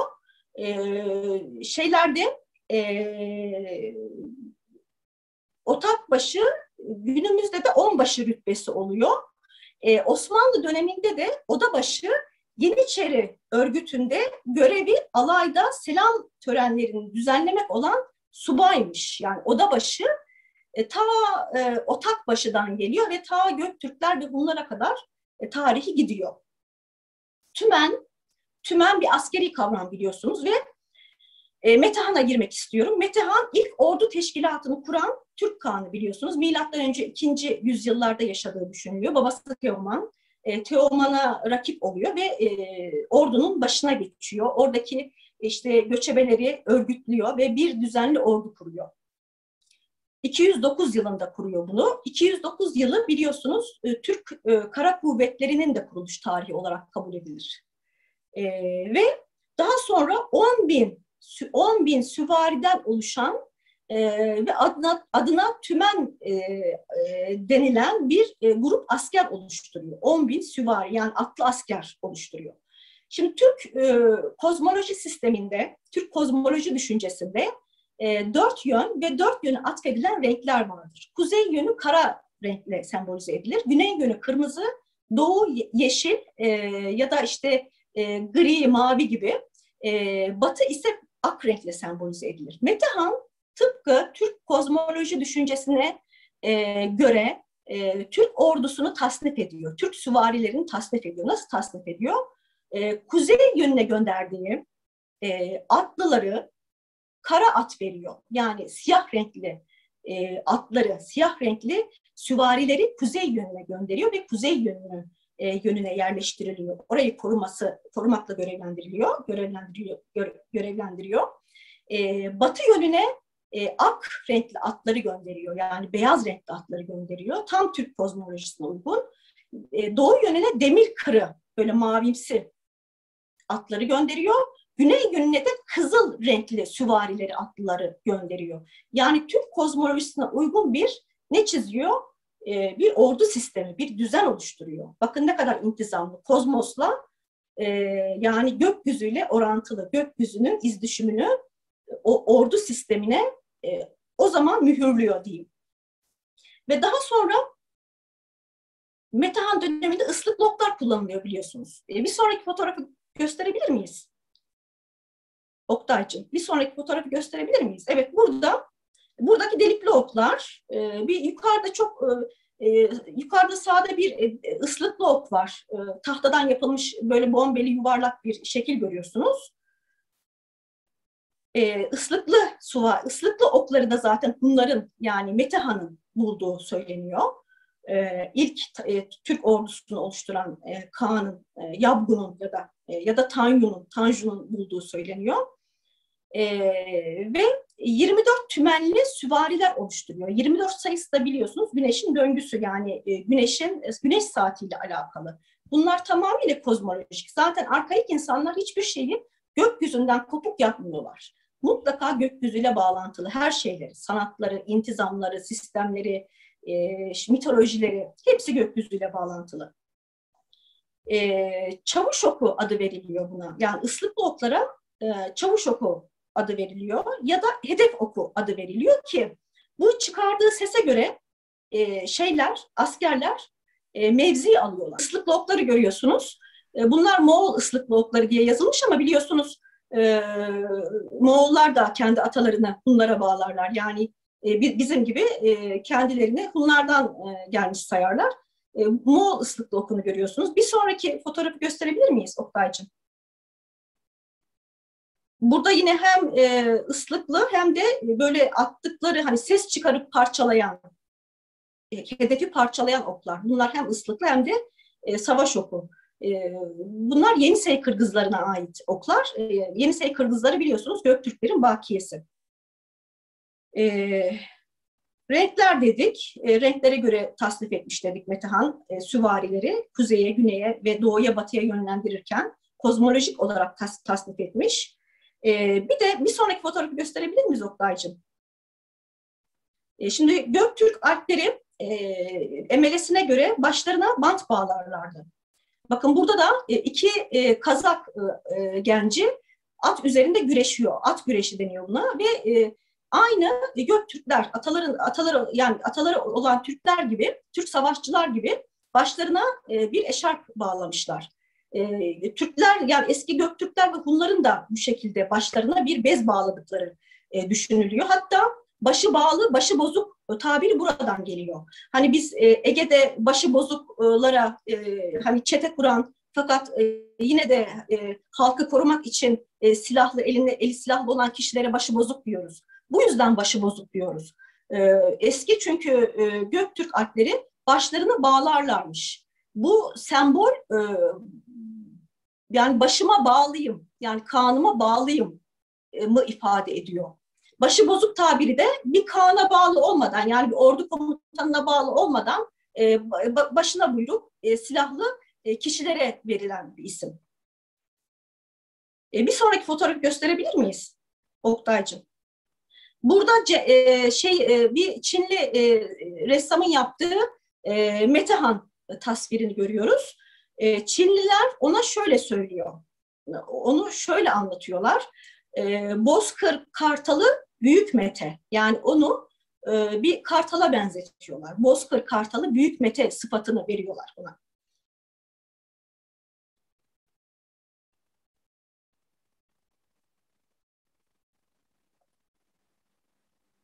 Bir de şeylerin şöyle söyleyeyim, Yabguluk var biliyorsunuz. Yabguluk, Şanyu, Tanyu, Tanju. Bu sıfatları Çinliler Göktürk Alplerine ya da Göktürk Kağanlarına veriyorlar. Şanyu, Tanyu, bu rütbeler, bu rütbeleri onlara bu şekilde veriyorlar. Ziya Gökalp'e göre Türk İlhanlığı'nın ilk kurucusu Metehan. Teoman'ın oğlu Metehan, Yabguluk'u Hakanlığa ve Hakanlıktan da İlhanlığa yükselttiğini söylüyor Ziya Gökalp. Tudumluğun üstünde Tudumluk var bir de. Tudumluğun üstünde Yabguluk, onun üstünde Hakanlık ve en üstte de İlhanlık şey olarak devlet ne derler? Devlet sistemi olarak gelir diyor. Tudumlara Oğuzlarda, Oğuz boylarında boy beyi adı verilirmiş. Bu boy beyleri de boy beylerin emrine de Oğuz klanında, Oğuz boyunda boy beylerinin emrine 40 tane yiğit verilirmiş. Yani boy beyleri o 40 tane askerden, alpten sorumlu olan beylermiş, boy beyi. Yani tıpkı Kürşat gibi, hani Atsız'ın romanındaki 40 çerisiyle birlikte Çin'i basan Kürşat'ın da 40 yiğidi vardı biliyorsunuz. İşte bu 40 yiğitlerin 40 yiğit başına, 40 yiğit askerin başına boy beyleri getirilirmiş. Onların şeyleri rütbeleri boy beyi şeklinde geçiyor. Şimdi kurultay, kurultaylar biliyorsunuz askeri bir kelime kurultay. Kur kelimesinden geliyor. Kurşanmak, yani kemer, kur aslında kemer anlamına geliyor. Kurşanmak, kemer kuşanmak anlamına geliyor ve bir rütbe işareti Türklerde. Kurultay kelimesi de yine kurla bağlantılı. Yani askeri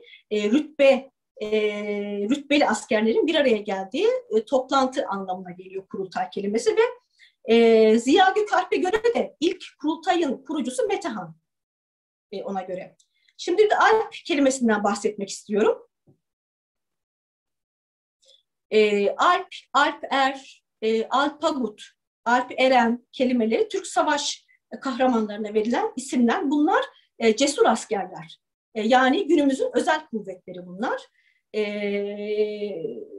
Clausen'a göre Göktürk döneminde savaşçılara verilen Bahadır, yani Bakadur rütbesi de Alpagut rütbesiyle eşdeğerli. Zaten Emelesine göre de Metehan'ın diğer bir ismi Bahadır, Bakadur. Yani Alp rütbesiyle, Alpagut rütbesiyle orantılı. Bir de şeylerde, Göktürklerde savaşta ölmek biliyorsunuz ölümlerin en şereflisi. Savaşta ölen Alplerin Tanrı katına, cennete gidecekleri ve hayat suyu içerek, yani ant içmek diyoruz ya, o ant kadehinin içinde hayat suyu var aslında. Hayat suyunun sembolizmi. O hayat suyundan içerek sonsuza kadar yaşayacakları düşünülüyor. Öteki dünyada, cennette ya da işte Tanrı katında. Günümüzde de bu şehadet şerbeti olarak, yani İslamileşmiş şekli bu şarabın, yani aşk şarabı da diyoruz tabii, bu eskiden içtikleri kadehlere doldurdukları tolunun günümüzdeki karşılığı şehadet şerbeti. Şehadet şerbeti içenler Tanrı katında biliyorsunuz sonsuza kadar ya da cennette sonsuza kadar yaşayacaklarını düşünüyoruz. Aynı şekilde Göktürklerde de öyle. Bir de Göktürk Alpleri savaşta at üzerinde öne ve arkaya, ama at 4 nala giderken öne ve arkaya ok atabilen savaşçılar usta savaşçılar olarak görülüyor ve onların rütbe işareti de sağ ve sol tulgalarına taktıkları şahin kanatları. Yani sağ ve sollarına şahin kanadı takan alpler at 4 nala giderken hem öne hem arkaya ok atabilen alpler. Yani onlar rütbe işareti olarak görülüyor. Part atışı, evet, evet, part atışı.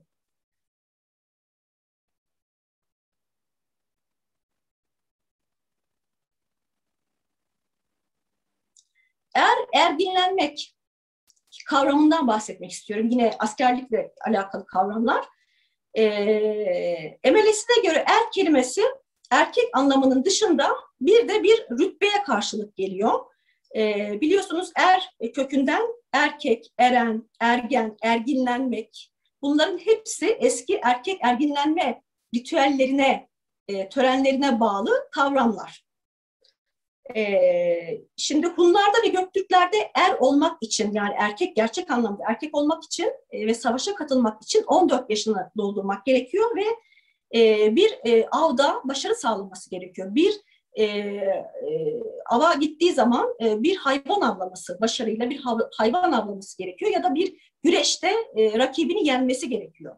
Ondan sonra erlik rütbesi veriliyor ona. Yani er olabilirsin diyor, savaşlara katılabilirsin diyorlar. Şimdi bu er olma ritüeli de şu şekilde oluyor. Genç bu erlik, erginlenme ritüelini, yani bu savaşa girmeden önce başarı gösterip bu sınavı geçerse bir er adı veriliyor. Ona bir de er atı veriliyor. Yani bu at ve at birlikte veriliyor. Ona bir tıpkı Boğaçan gibi. Yani Boğaçan biliyorsunuz boğayla güreşiyor. Boğayı yeniyor ve ismi ne oluyor? Erlik ismi ne oluyor? Boğaçan oluyor. Tıpkı onun gibi Göktürklerde de Hunlarda da bu şekilde bir şey var. Erat, evet, evet. Erat kelimesinin de ben er ve at kelimesiyle birleştiğini düşünüyorum. Bir de at veriliyor ona. Özel bir savaş atı veriliyor. Tabii ki savaşçı at sahibi olmak zorunda. Bir de at veriliyor. Bu erginlenme törenleri de özel mağaralarda yapılıyor. Ben onu daha sonra geleceğim. Bir sonraki fotoğrafı gösterebilir miyiz o Oktay'cığım?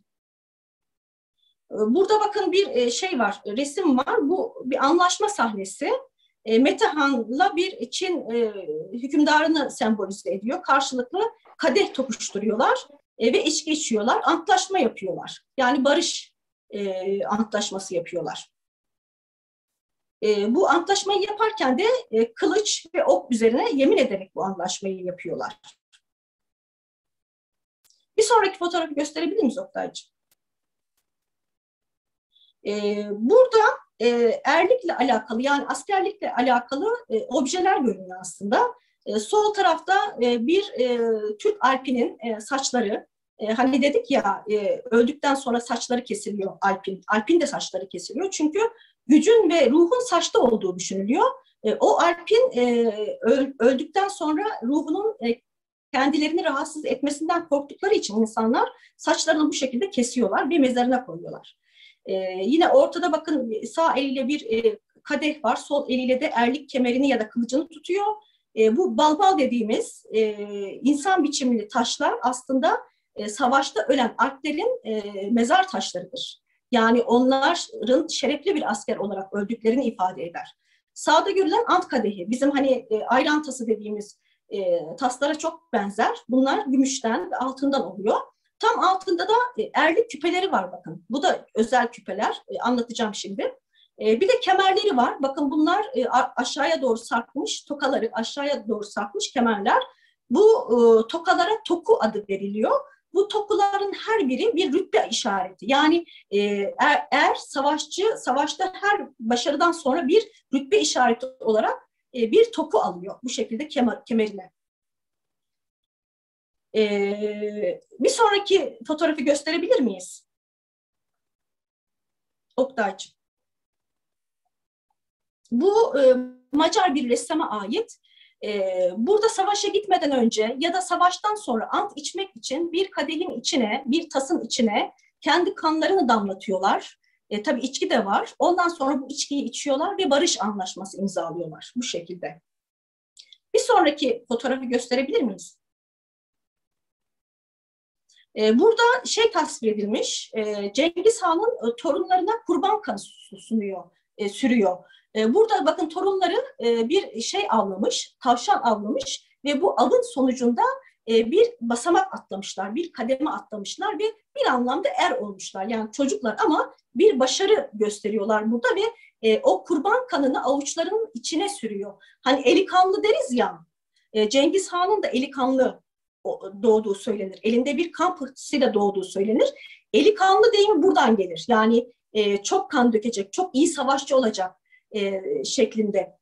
Kanını bakın tam avucunun ortasına sürüyor. Türk savaş geleneğinde de, yani Türk askerlik geleneğinde de askere giden gençlere ne yakılır? Kına yakılır. Kınanın asıl anlamı kırmızı renginden dolayı kanın alegorisidir.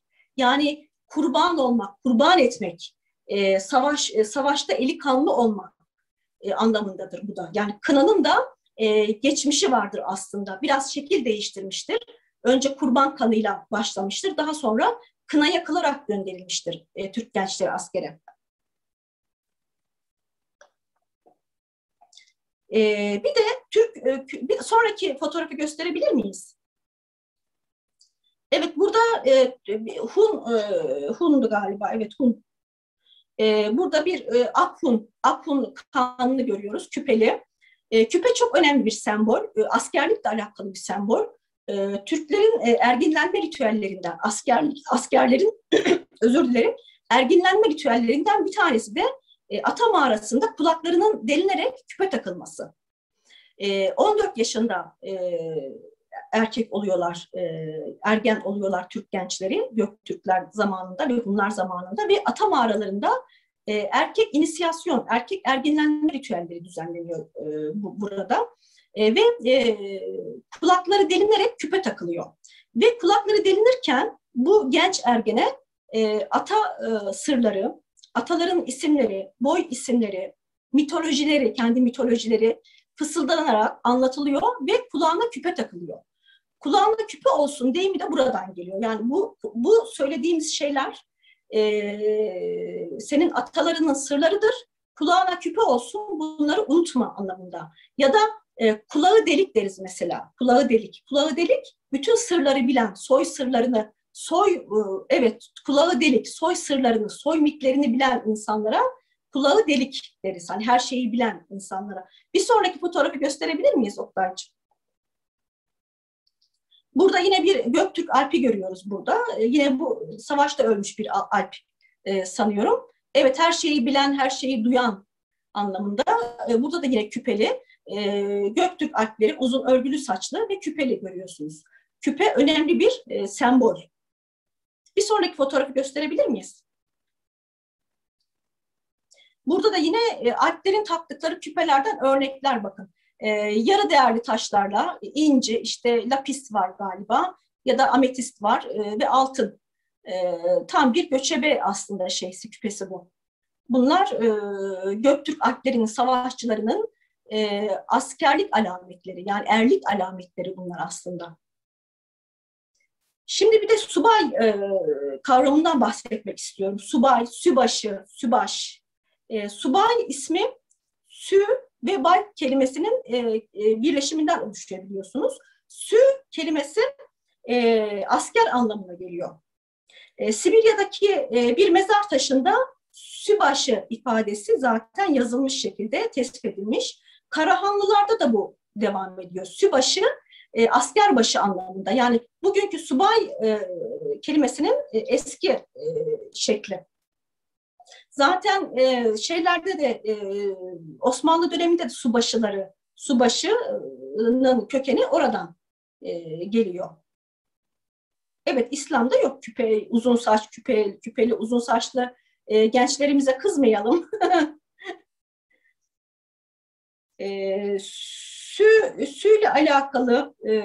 Süyle alakalı Kutat Kubilik'te ve Divan-ı Lügat-ı Türk'te de sü kelimesinin hem subay kelimesini karşıladığını hem de sefer, cephe, birlik ve kıta anlamlarına da geldiğini söylüyor. Kaşgari ve Kutat Kubilik'in yazarı kimdi? Unuttum, sonra gelir aklıma. Ve erlerin başı olduğunu söylüyor.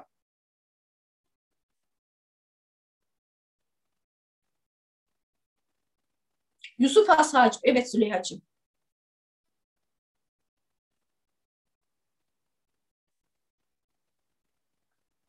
sonraki fotoğrafı gösterebilir miyiz Oktay'cığım?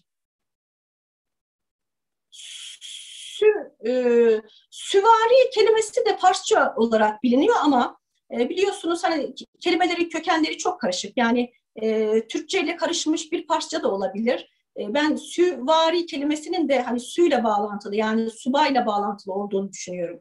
Bu yine Cumhuriyet dönemi bir subayımız kızıyla birlikte, atıyla birlikte bir süvari, atlı süvari. Pelerin kavramını anlatmak istiyorum bir de. Bir sonraki fotoğrafa geçebilir miyiz Oktay'cığım? Sürek avı, evet. Ben çok ayrıntılı anlatmadım. Süre kelimesi bile kozmolojik bir tanımlama. Çünkü gökyüzündeki takım yıldızları Türkler atlı süvarilere benzetiyorlar.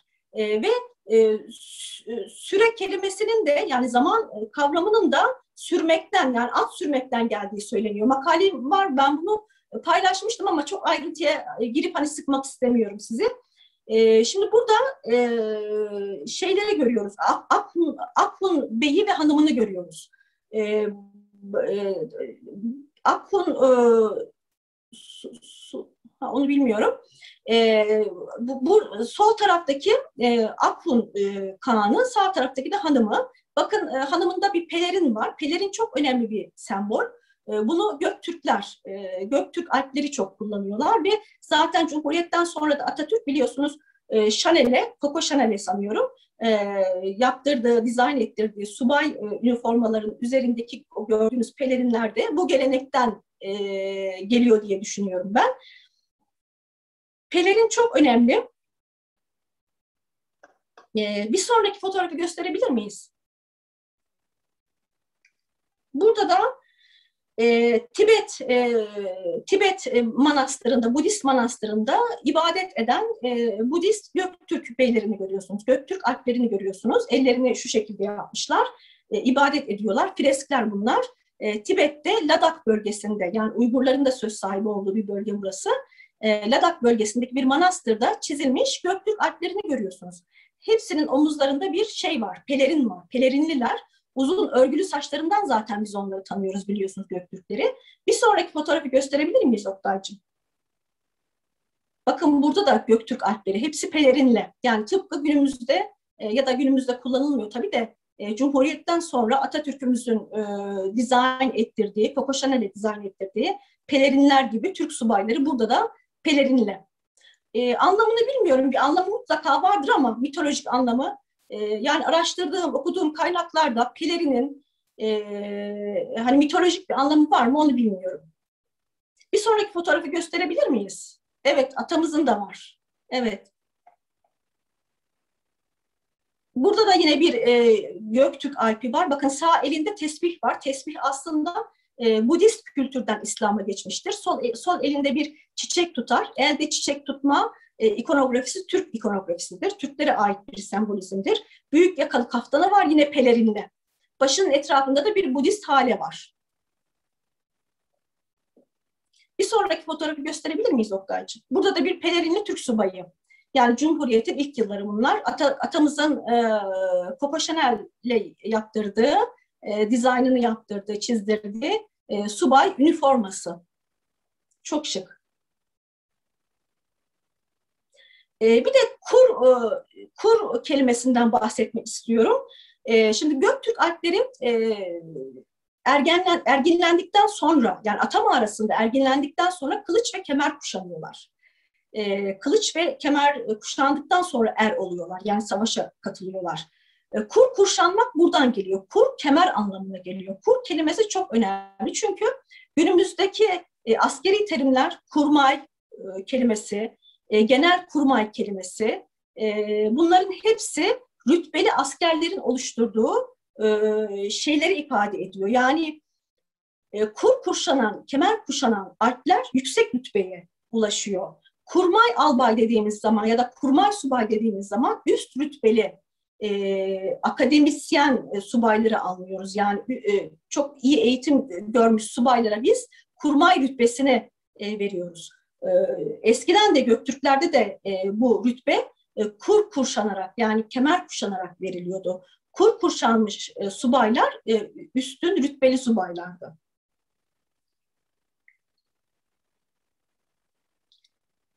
Şunları geçeyim. Mesela yarbay, albay, yarbay, albay kelimeleri de yine eski Türk mitolojisiyle alakalı. Yar, ışık, aydınlık, parlaklık anlamına gelir. Türk alpleri, Türk kağanları güneşten ve aydan ışık alırlar ve en yüksek derecede parlaklık sembolü ay ve güneştir. Yani gün ve aydır. Yar kelimesi de yaruk kelimesinin kökenidir. Yaruk kelimesi ışık, aydınlık anlamına gelir Uygurca. Yarbay en yüksek derecede parlaklık sembolü almış. Bay, bey yani subay anlamına gelir. Albay, alay komutanı herhalde zannediyorum. Evet, albay, alay komutanlarına albay rütbesi veriliyor. Albay da yine al renkteki şey taşıyan, batrak ya da bayrak taşıyan askerlerin başı şeklinde söyleniyor. Yine general ismi biliyorsunuz sonradan eklenmiş. Yani İngilizce bay olabilir, bey olabilir eskiden, hani bilemiyorum. General şeklinde devam etmiş. Tugay komutanlarına da, yani Tuğay komutanlarına da general ismini veriyoruz. Yani ve sancak taşıyan bey anlamında. Yine tüm general ismi de tümenden geliyor biliyorsunuz. Tümen 10 binlik askeri sisteme denk geliyor. Yani Metehan'ın kurduğu 10 binlik süvari askerlerine tümen adı veriliyor. Tüm generallerde tümenleri idare eden komutanlara verilen, tümenden gelen, kökeni tümenden gelen bir rütbe. Yine kor general, kor ismi de yine Türkçeden geliyor. Kor yanan ateş anlamına geliyor biliyorsunuz. Kor kelimesi. Kutat Kubilik'te Yusuf Has Hacip şöyle söyler. Türk komutanları, Türk askerleri için onlar yanan ateştir der. Yani korbay, kor general bununla bağlantılı tamamıyla bence. Yine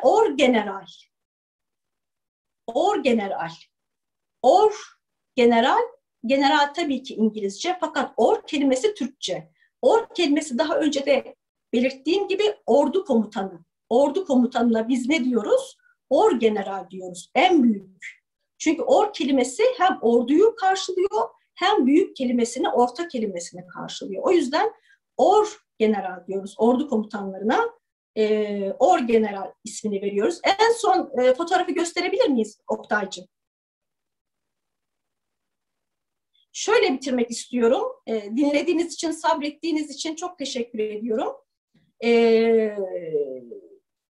İranlı şair Muizzi Selçuklu Hakanlarını övmek için, Selçuklu savaşçılarını, Selçuklu askerlerini övmek için şöyle bir dize söylemiş.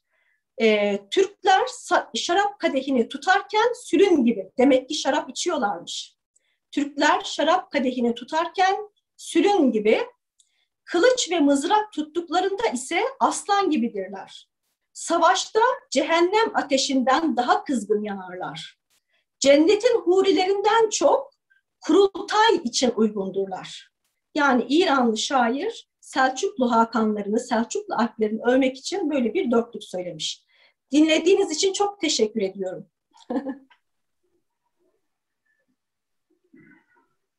Oktay'cığım çok teşekkür ediyorum. Biz teşekkür ederiz. Ben şunu kapatayım. Evet. Çok teşekkür ediyorum. Biz çok teşekkür ederiz. Gerçekten harika bilgilerdi. Teşekkür ediyorum Oktay. Sağ ol. Yani öpüyorum seni. Çoğunu bildiğim, seni takip ettiğim için halde yine de birçok şeyi tekrar öğrendim. Yani şey yaptım. Bundan sonra ben daha kısa tutarım. Yok gayet güzel. Gayet güzel. Arkadaşlar eğer sorularınız varsa sen de yorulmadıysan yoruldun mu? Sorularım varsa cevaplayabilirim. Sorularınızı yazın. Denizciğim teşekkür ederim. Bu arada Mars'la ilgili de Özcan Bey çok teşekkür ederim. Var, ben araştırmasını da Marina Hanım teşekkür ederim. Orion yıldızı mı? Orion yıldızı, evet. Marina Hanım, Orion takım yıldızı çok önemli bir takım yıldız. Orion takım yıldızı tüm mitolojilerde yersel kahramanlarla ilişkilendirilmiş. Yani Osiris, Attis, Adonis gibi bütün mit kahramanları Orion takım yıldızıyla ilişkilendirilmiş. Türk mitlerinde de Orion takım yıldızı Oğuz Kağan'la ilişkilendirilmiş. Çünkü Oğuz Kağan'ın 3 tane oku, bir tane yayı vardır biliyorsunuz. Orion'un da bir tane yayı takılmış, 2 tane ok tutar elinde. Yani 3 tane yayı ve oku vardır. Oğuz Kağan'ın bir kemeri vardır, çok önemli bu. Kemeriyle bir ayı avlar, bir ağacı asar. Kemeri çok önemlidir, güçlüdür çünkü güç sembolüdür. Tıpkı Thor'un kemeri gibi. Orion'un kemeri de biliyorsunuz çok meşhurdur. Orion'un bir kemeri vardır. Bir de kılıcı vardır Orion'un, tıpkı Oğuz Kağan gibi. Oğuz Kağan'ın göksel arketipi Orion takım yıldızıdır. Oğuz Kağan'ın babası bir boğadır. Atası bir boğa, anası aydır. Orion'un gökyüzündeki tam yanında Orion'un öldürdüğü takım yıldız boğa takım yıldızıdır. Yani Orion tam boğaya hedef almış şekilde izdüşüm çizimi yapılır. Baba öldürme miti biliyorsun çok önemli şeylerde, mitolojilerde. Kahramanlar babalarını daima öldürürler. Neden? Yeni bir şey kurarlar. Yeni bir devlet kurarlar. Şimdi Oğuz Kağan mitolojisinde de Oğuz Kağan babasını öldürür ve Müslüman olur. Türklerin din değiştirmesi çok zor. Bütün insanların aslında din değiştirmesi çok zor. Nasıl din değiştirebilirler? Mitolojilerle din değiştirebilirler. Oğuz Kağan Müslüman olur ve babası Müslüman olmadığı için onu öldürür. Babası aslında eski dinini sembolize eder. Yani şamanizmi ya da Budizmi sembolize eder. Yani babasını öldürmesi, eski dinini yok etmesi anlamına gelir Oğuz Kağan'ın. Oğuz Kağan'ın göksel arketipi Orion'dur. Oğuz Kağan'ın babasının göksel arketipi boğa takım yıldızıdır. Atası boğa, anası aydır. Hilal sembolizmi de boğanın boynuzlarıdır. Boğanın boynuzları hilali sembolize eder ve ay boğa burcunda yücelir.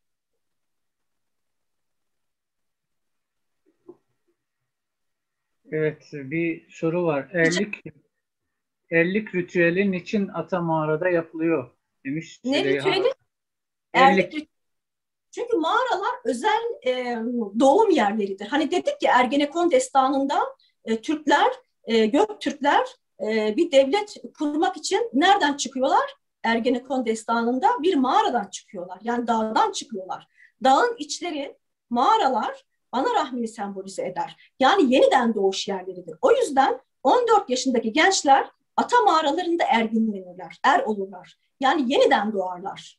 Yeni bir ad alırlar, yeni bir at alırlar. Bu şekilde savaşa katılırlar. O yüzden mağaralar çok önemlidir. Hani mağaralar özel yerlerdir biliyorsunuz. Bilgeler, peygamberler bütün haberleri öteki dünyayla olan iletişimlerini mağarada yaparlar ve mağarada mesela peygamber olarak yeniden doğarlar. Yeniden doğuş yerleri. Şamanlar da öyle. Şamanlar da mağaralarda erginlenirler. Mağaralar özel yeniden doğuş merkezleridir, yerleridir. Ana rahmini sembolize eder. Yeryüzünün rahmidir. Bir başka soru, Şamanlar ve Semboller adlı kitapta Harhat kayalıklarına çizilmiş Türk savaşçılardan bahsediyor. O çizimi biliyor musunuz? Hangi devlete, kültüre ait diyor. Anlayamadım ki. Harhat kayalıklarına çizilmiş Türk savaşçılardan bahsediyor. Ay, bilgim yok benim. Ben de duymadım. Demiş bir başka arkadaş Handan. Gösterdiğiniz simgelerin gezegenlerle ilgili olduğunu nereden anlıyoruz? Somut olarak kaynak, yazıt vesaire gösterebilir misiniz? Somut olarak tabii ki Türkler ben işte şunu anlatıyorum diyerekten anlatmışlar mıdır onu bilmiyorum. Türklerde yazılı kaynak yok biliyorsunuz. Ben bunların kaynağını Emel Esin'den alıyorum. Emel Esin'in 3 tane kitabı var. Ben size de tavsiye ederim. Türk kozmolojisi, Türklerde maddi kültürün oluşumu ve Türk sanatında ikonografik motifler. Bu 3 kitapdır kaynağım. Ve Mircea Eliade ve Joseph Campbell'ın kitaplarını okursanız insanlığın genetik hafızasını ve bu hafızasında biriktirdiği sembollerin göksel iz düşümlerini bulabilirsiniz bu kitaplarda. Şöyle de bir örnek vereyim. İnsanların kullandıkları harfler dahi, 28 harf dahi ayın döngülerini ifade eder. Yani ayın konakladığı takım yıldızların izdüşüm çizimleridir. Bunu bir bilimsel çalışmadan ben okudum. Eberhard'a göre de bu böyledir. Yani bu Latin harfleri, yani Fenike harfleri ve daha eski harfler, semboller 28 harf, 28 ay döngüsünü ifade eder. Yani ayın konakladığı 28 takım yıldızın izdüşüm çizimleridir. Yani bu kadar önemlidir gökyüzündeki izdüşümler, yersel sembollerle. Evet, Mübeccel Hanım sormuş. Hangi dönemde Türkler gök tanrı inancına sahiptiler? Gök tanrı inancı var. Şöyle söyleyeyim, Mircea Eliade'ye göre, ünlü dinler tarihi uzmanı Mircea Eliade'ye göre zaten gök tanrı inancı Türk inancıdır der. Yani Türkler gök tanrıya inanırlar. Bir gök tanrı kavramı var Türklerde. Fakat tanrı kavramını daha iyi eğer okursanız, yani dinler tarihini, Mircea Eliade'nin söylediğim gibi kitaplarına, işte Joseph Campbell'ın kitaplarına vesaire kitapları da okursanız tanrı kavramının insan bilincine nasıl yansıdığını da anlayabilirsiniz. Bir zahiri tanrı vardır. Ben daha İslami dille anlatayım. Bir zahiri tanrı vardır, bir de batıni tanrı vardır. Yani bir tanrının batını, görünmeyen tarafı vardır. Biz ona hu diyoruz. İbn Arabi öyle söyler. Bir tanrının hu tarafı vardır. Biz o tanrıya hu deriz. Görünmeyen tarafı, batını tarafı vardır. Bir de zahiri tarafı vardır. Yani görünen tarafı vardır. Tanrı kendinden kendini yaratmıştır. Kendinden kendini yaratırken de ilk önce kutup yıldızı, tabii ki kutup yıldızı merkez olarak düşünülüyor eski arkaik insanlar tarafından. Kutup yıldızından başlar yaratılış. Türkler o yüzden o yıldıza kuluçka yıldızı adını verir. Kutup yıldızı Tanrı'nın kapısıdır, sembolüdür. Oradan ötesi bilinmez. Yani Tanrı'nın batınıdır. Tanrı'nın yarattığı, kendinden kendini yarattığı gezegenler ise Tanrı'nın zahiri görünüşleridir. Bunlar hangileri? 7 tane küre var biliyorsunuz. Satürn, Jüpiter, Neptün yok pardon. 7 tane gezegen, Ay ve Güneş'le birlikte. Bunlar Tanrı'nın görünüşleridir. Zaten eski Yunanlılarda Tanrı ve Tanrıça isimleri vermiştir bu gezegenlere. Türklerde de öyle. Yani Türk mitlerinde biz Tanrı ve Tanrıçalar dediğimiz zaman onların göksel arketipleri olarak gezegenleri görüyoruz. Yani Tanrı Ülge'nin mesela göksel arketipi Jüpiter'dir. Kızakan Tanrı'nın göksel arketipi Mars'tır. Mergen Tanrı'nın göksel arketipi Merkür'dür. Tanrıça Ayızıt'ın göksel arketipi Venüs'tür. Tanrıça Umay'ın da öyle. Dediğim gibi yani bir zahiri tanrı var, bir de batıni tanrı var. Yani tanrı aslında kendinden kendini yaratıyor. Şöyle söyleyebilirim, felsefede de hani vardır ya, içkin tanrı ve aşkın tanrı derler. Aşkın tanrı nedir? Kendini aşmış, yani görünür tanrı, panteist bir düşünce belki ama gezegenler tanrının bir görünüşüdür. Yani zahiri görünüşleridir.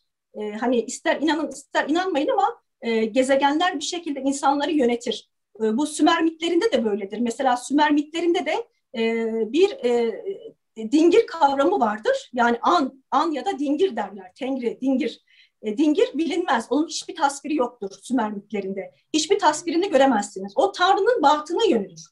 Bir de görünür şeyleri vardır. Tanrı'nın görünür zahiri tarafları vardır. Sümer mitlerinde Enlil mesela, en büyük tanrı, An'dan sonra yani Dingir'den sonra gelen en büyük tanrı Enlil'dir. Enlil'in göksel arketipi Satürn'dür. Satürn bir tanrıdır. Yani tanrının görünüşüdür. Enki mesela, tanrı Enki. Tanrı Enki'nin göksel arketipi Jüpiter'dir. Anlatabiliyor muyum? Hani bu şekilde dinsel düşünceler arkaik dönemde. Evet. Bunun aslında biz arkadaşlara tavsiyem, eğer katılmadılarsa biz Nuraci Yatağı, yani Ludmila Yegerova ile bu ata kültü, güneş kümbü, ay kültü konularını işlemiştik. Onun videosunu izleyebilirler. Bugün de Akay Kine ile bir sohbetimiz vardı. Ne Onu güzel. da onu da izleyebilirler bu konuda.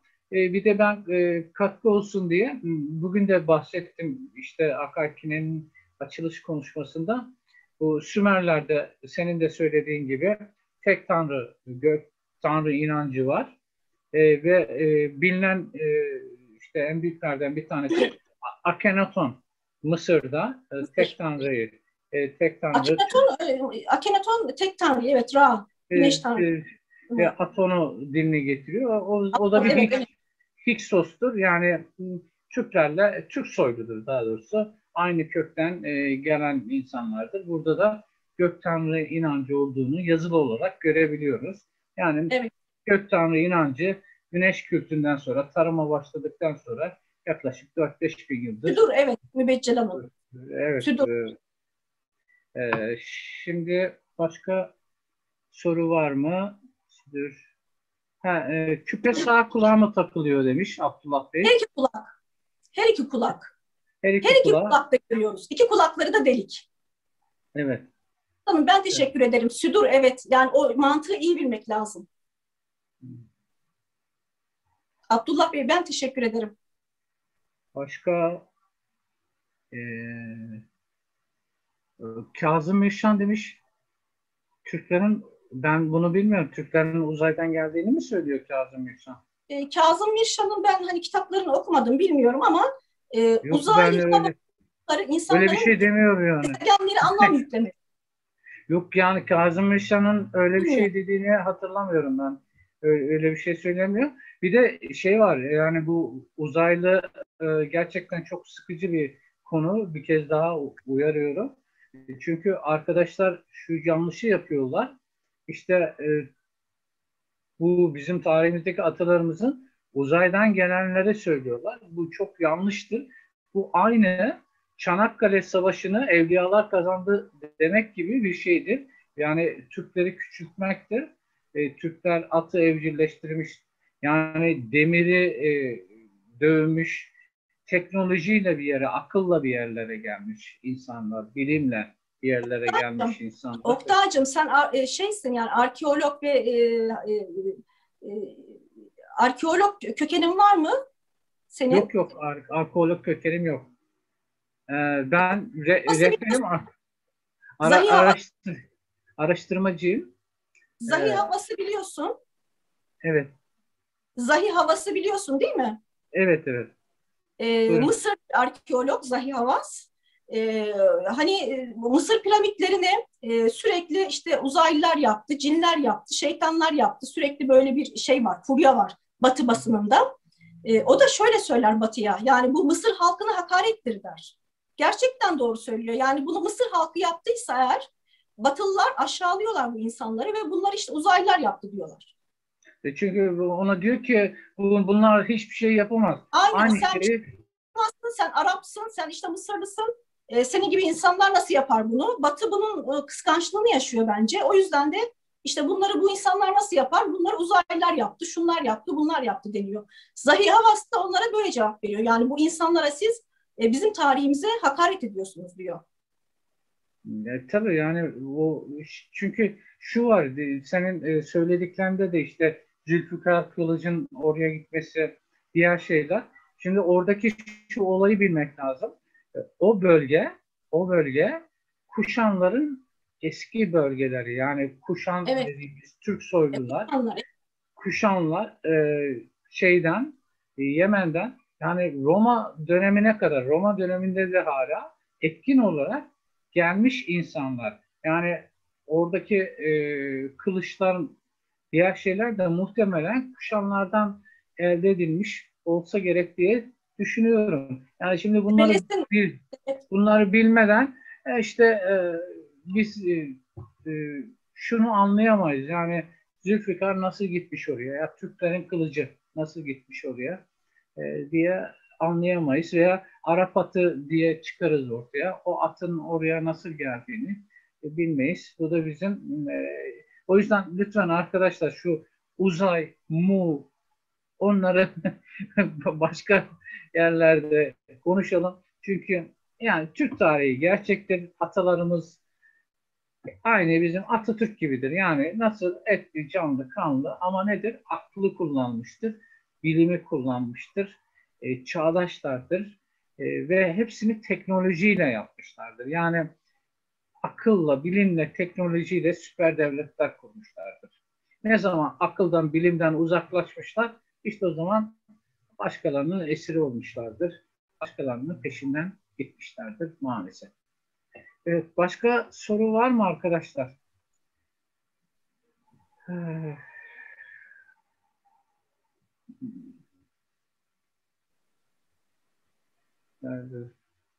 Ha, bayrağımızdaki ay yıldız motifinin Bizans ile ilgisi hakkında ne söyleyebilirsiniz diyor. Buyurun. Ben Ben Bizans ilgisinin olduğunu düşünmüyorum. Çünkü MLS'inin kaynakları da bunu söylemiyor. Yani MLS'inin başvurduğu kaynaklar ve kitaplarında da ben böyle bir şey hiç okumadım. MLS'in Çuğ dönemine kadar götürür Türk bayrağının ilk arketiplerini. Çuğ dönemi milattan önce 1000 yıllarına dayanır. Proto Türkleri oluşturan Çuğlar ilk kün ay sembolünü kullanmışlardır. Yani hilal ve güneş sembolünü, yuvarlak sembolünü kullanmışlardır. Daha sonra kurulan Hunlar, Türk Şahitiginler, Akhunlar paraların üzerinde ay ve yıldızı kullanmışlardır. Göktürkler ay ve yıldızı kullanmışlardır.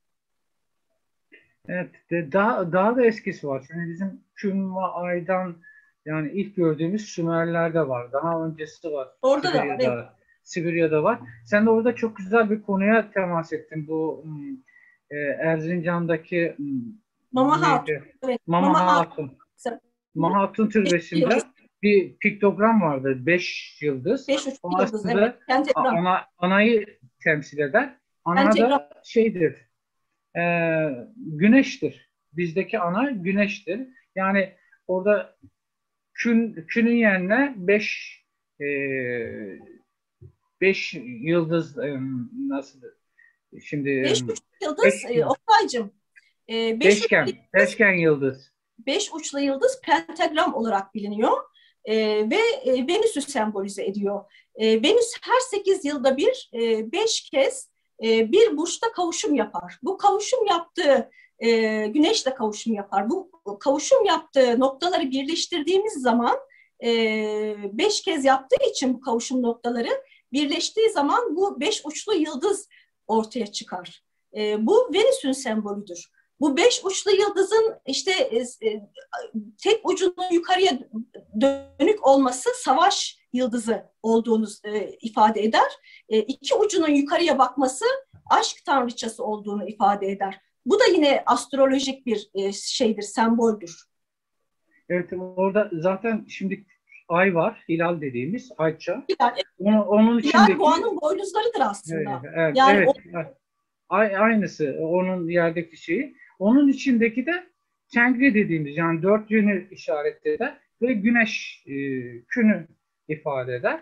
Kün bir yerde de anadır. Yani evet. şunu söylemek istiyorum arkadaşa cevaben. Yani Bizans daha dünkü çocuktur.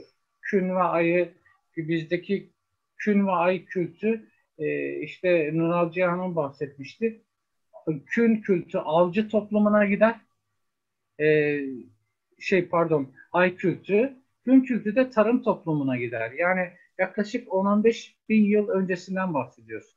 Bizim bayrağımızın oluşumunu anlatırken. Oktay'cığım aslında Erik Fromm'u biliyorsun. Evet. Erik Fromm'a göre semboller, evrensel semboller ve geleneksel semboller olarak ikiye ayrılıyor. Evrensel semboller hilal, işte 5 uçlu yıldız, 6 uçlu yıldız yani bu Yahudi bayrağında olan Davut yıldızı evrensel sembollerdendir. Gamalı haç evrensel sembollerdendir. Yani biz bu sembolleri bilinç altından geldiği için, tanrısal bir kaynaktan geldiği için, tanrısal bir enerjinin görünümleri olduğu için bütün kültürlerde görüyoruz. Yani Kuzey Amerika'daki Kızılderililerde de var gamalı haç, işte bizde de var, Hint Avrupa kültüründe de var, ne bileyim işte kuzey ülkelerinde de var, hilal yine Sümerlerde var, işte Asurlarda var, Akatlarda var, bütün kültürlerde var. Bunlar evrensel semboller. Erik Fromm'un söylediğine göre Bir de geleneksel semboller var tabii. Bunlar daha özel, milletlere özgü semboller. Ama bir de bunların kimler taşıdı onu da sorgulamak lazım. İşte taşıdı mı? Şimdi folklorda, halk biliminde çeşitli tezler Taşıdı. var. Kimi tezler göç tezleri var. Mesela hani göçler yoluyla bu ikonografilerin, masalların, mitolojilerin yayıldığına inanan bir kesim var. Bir de Carl Gustav Jung gibi, Carl Gustav Jung psikanalist biliyorsun, Freud'un öğrencisi. Carl Gustav Jung'a göre de bunlar tanrısal enerji, yani bilinçaltına gelen bütün insanlığa ait evrensel semboller. Bütün insanlık bu sembolleri aslında Tanrı'dan alıyorlar. Tanrısal bir kaynak var ona göre de. Bilinçaltı sembolleri yani. Genetik olarak çizmişlerdi. Genetik hafıza, evet. Genetik hafıza. Ha, bilmiyorum da ben kendi inancım, ben bunları takip ediyorum. Türklerin göç ettiği yerlerde, Türklerin götürdüğü yerlerde tabii bugün varyasyonları oluşmuş ama orijinallerinin e, Türk etkisini görüyoruz. Kesinlikle var. Benim gösterdiğim semboller mesela Oktay'cığım aslında Türkler İslam'dan çok şey almamıştır. Türkler İslam'a çok şey katmıştır. Kendi Evet. gelenekleri, kültürlerine, kendi inançlarını bile İslam'a katmışlardır. Kaldı ki minyatürlerdeki o semboller, simgeler, ikonografiler birçoğu Orta Asya kültürüdür aslında. Mesela o kalp sembolü, mesela o ejderha sembolleri minyatürlerdeki onlar Orta Asya'dan getirdikleri semboller, simgeler Türklerin. Evet, bir şey var. Kayın ağacının kayınvalide, kayınbaba ile ilgisi var mıdır? Vardır. Evet, Buyurun. öyle söylüyorlar. Kayın, Evet. şimdi ağaç Evet. sembollerde anayı sembolize eder. Ağaç kovukları ana tanrıçanın rahmini sembolize eder. Yani ana tanrıça arketipinin yeryüzündeki görünümleridir ağaç. Ağaç sembolü İnanla'yla en arkaik düzeyde İnanla'yla ilişkilidir. İnanla'nın bir ağacı vardır çünkü o ağaç çok önemlidir mitolojilerde, Sümer mitlerinde. Ağaç ana tanrıça kültüyle alakalıdır ve Uygur mitolojilerinde de, Uygur Türeyiş mitlerinde de Uygurların atası olan 5 çocuk ağaç kovuğunda döllenir biliyorsunuz. Ağaç kovuğundan türerler. İşte Oğuz Kağan eşini ağaç kovuğunda bulur. Ağaç kovuğu doğum yerleridir. O yüzden ana ve ata olarak kabul edilir. Ağaçlar kutsaldır. Evet, Mübekkel Hanım demişler. Yahudiler ki 5 değil de 6 Altı köşeli uçlu yıldız. 6 Yahudi yıldız. köşeli yıldız.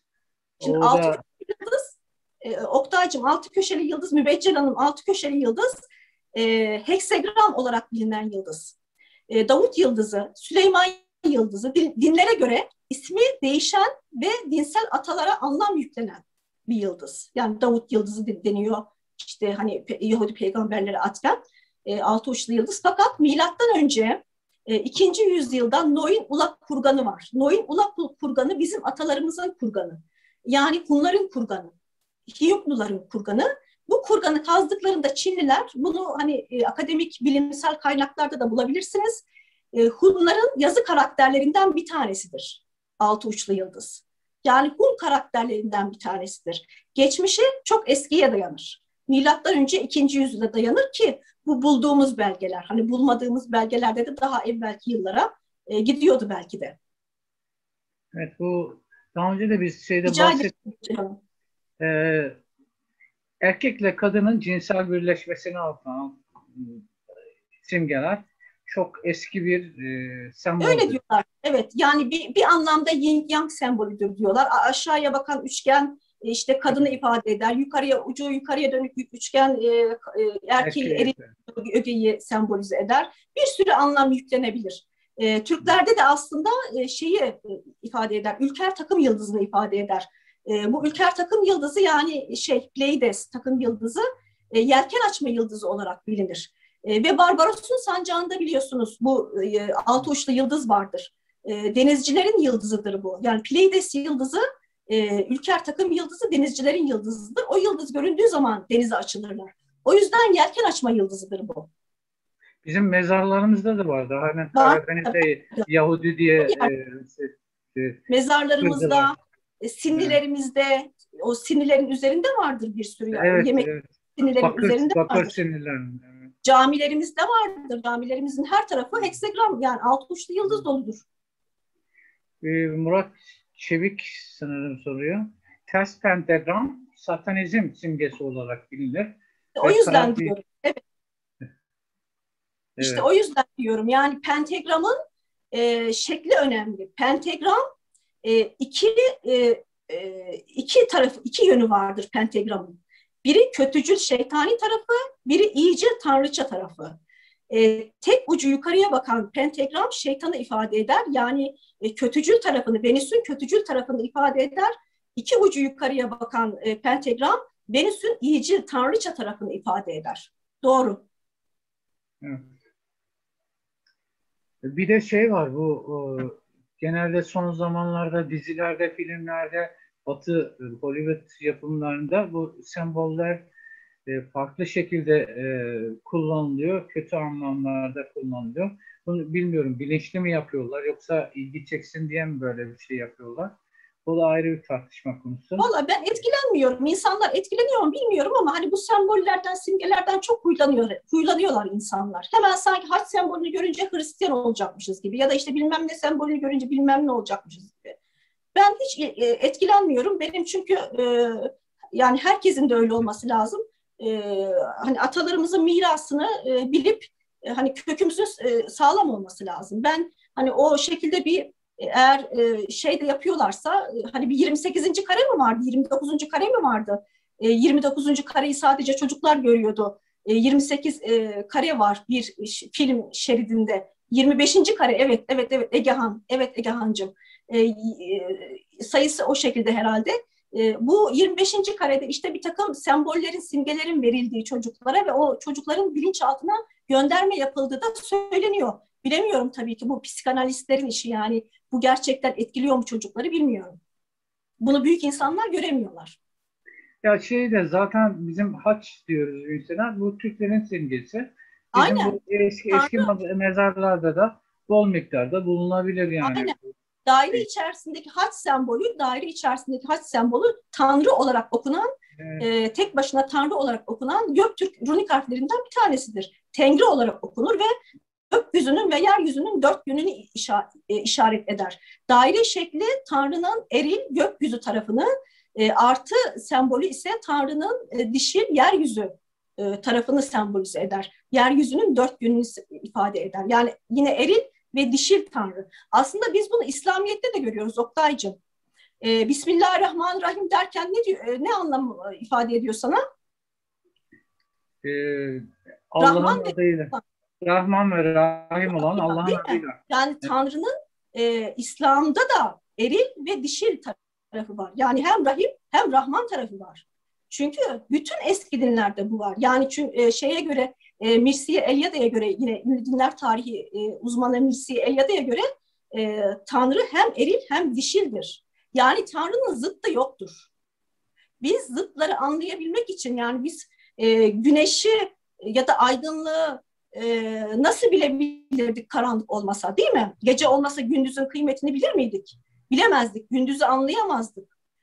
Onu anlamlandıramazdık. O yüzden bütün her şeyin zıttı var. Fakat Tanrı'nın zıttı yok. Tanrı bütün zıtları kendinde toplayan, hem Rahman hem Rahim sıfatı olan varlık. Evet, bu doğru. Bizde de zaten biz bunu işte ayla başlamışız, künle devam etmişiz. Ay Kün, gün, evet. kün ve ayı birleştiririz. Güneş İki zıt yapmışız. varlık. Aynen. Gün İki ve zıt. eşi Aynen. olmuş. Onu Aynen. da Tengri'de birleştirmişiz. Yani. Aynen öyle. Aynen öyle. Evet, belki de bütün dünyaya bizimkiler böyle öğretti. Oradan da kaynaklanıyor olabilir. Kimin kimden aldığını bilemiyoruz. Bilemiyorum.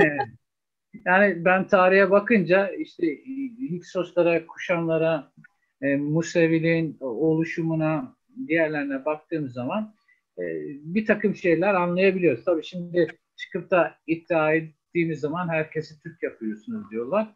O ayrı bir konu. Ama öyle bir şey de var gibi. Evet. Başka YouTube kanalınızda yayınlanacak arkadaşlar. Bu montajı Kuzey yapıldıktan Hanım, sonra ben teşekkür ederim. orada tekrar tekrar izleyebilirsiniz Nuray Hanım'ı. Evet. Başka soru var mı arkadaşlar? Önemli. Marina Hanım, ben teşekkür ederim. Sanırım herkes cevabını aldı. Sizin teşekkür ederim. Müzeyyen Hanım teşekkür ederim. Özden Hanım teşekkür ederim. Denizciğim teşekkür ederim. Size nasıl ulaşabileceklerini soruyorlar sanırım. Ulaşabilirler. Benim Facebook hesabım var, Instagram hesabım var. Oralardan ulaşabilirler bana. Evet. Mesajda ulaşabilirsiniz. Mustafa Bey teşekkür ederim. Mübeccel Hanım teşekkür ederim. Evet. Çok teşekkür ediyorum. Çok değerli bilgiler için. Teşekkür ederim Oktay'cığım. Sağ ol. Nezaketin için. Çok teşekkür ederim. Tekrar görüşmek üzere. Süleyha'cığım teşekkür ederim ya.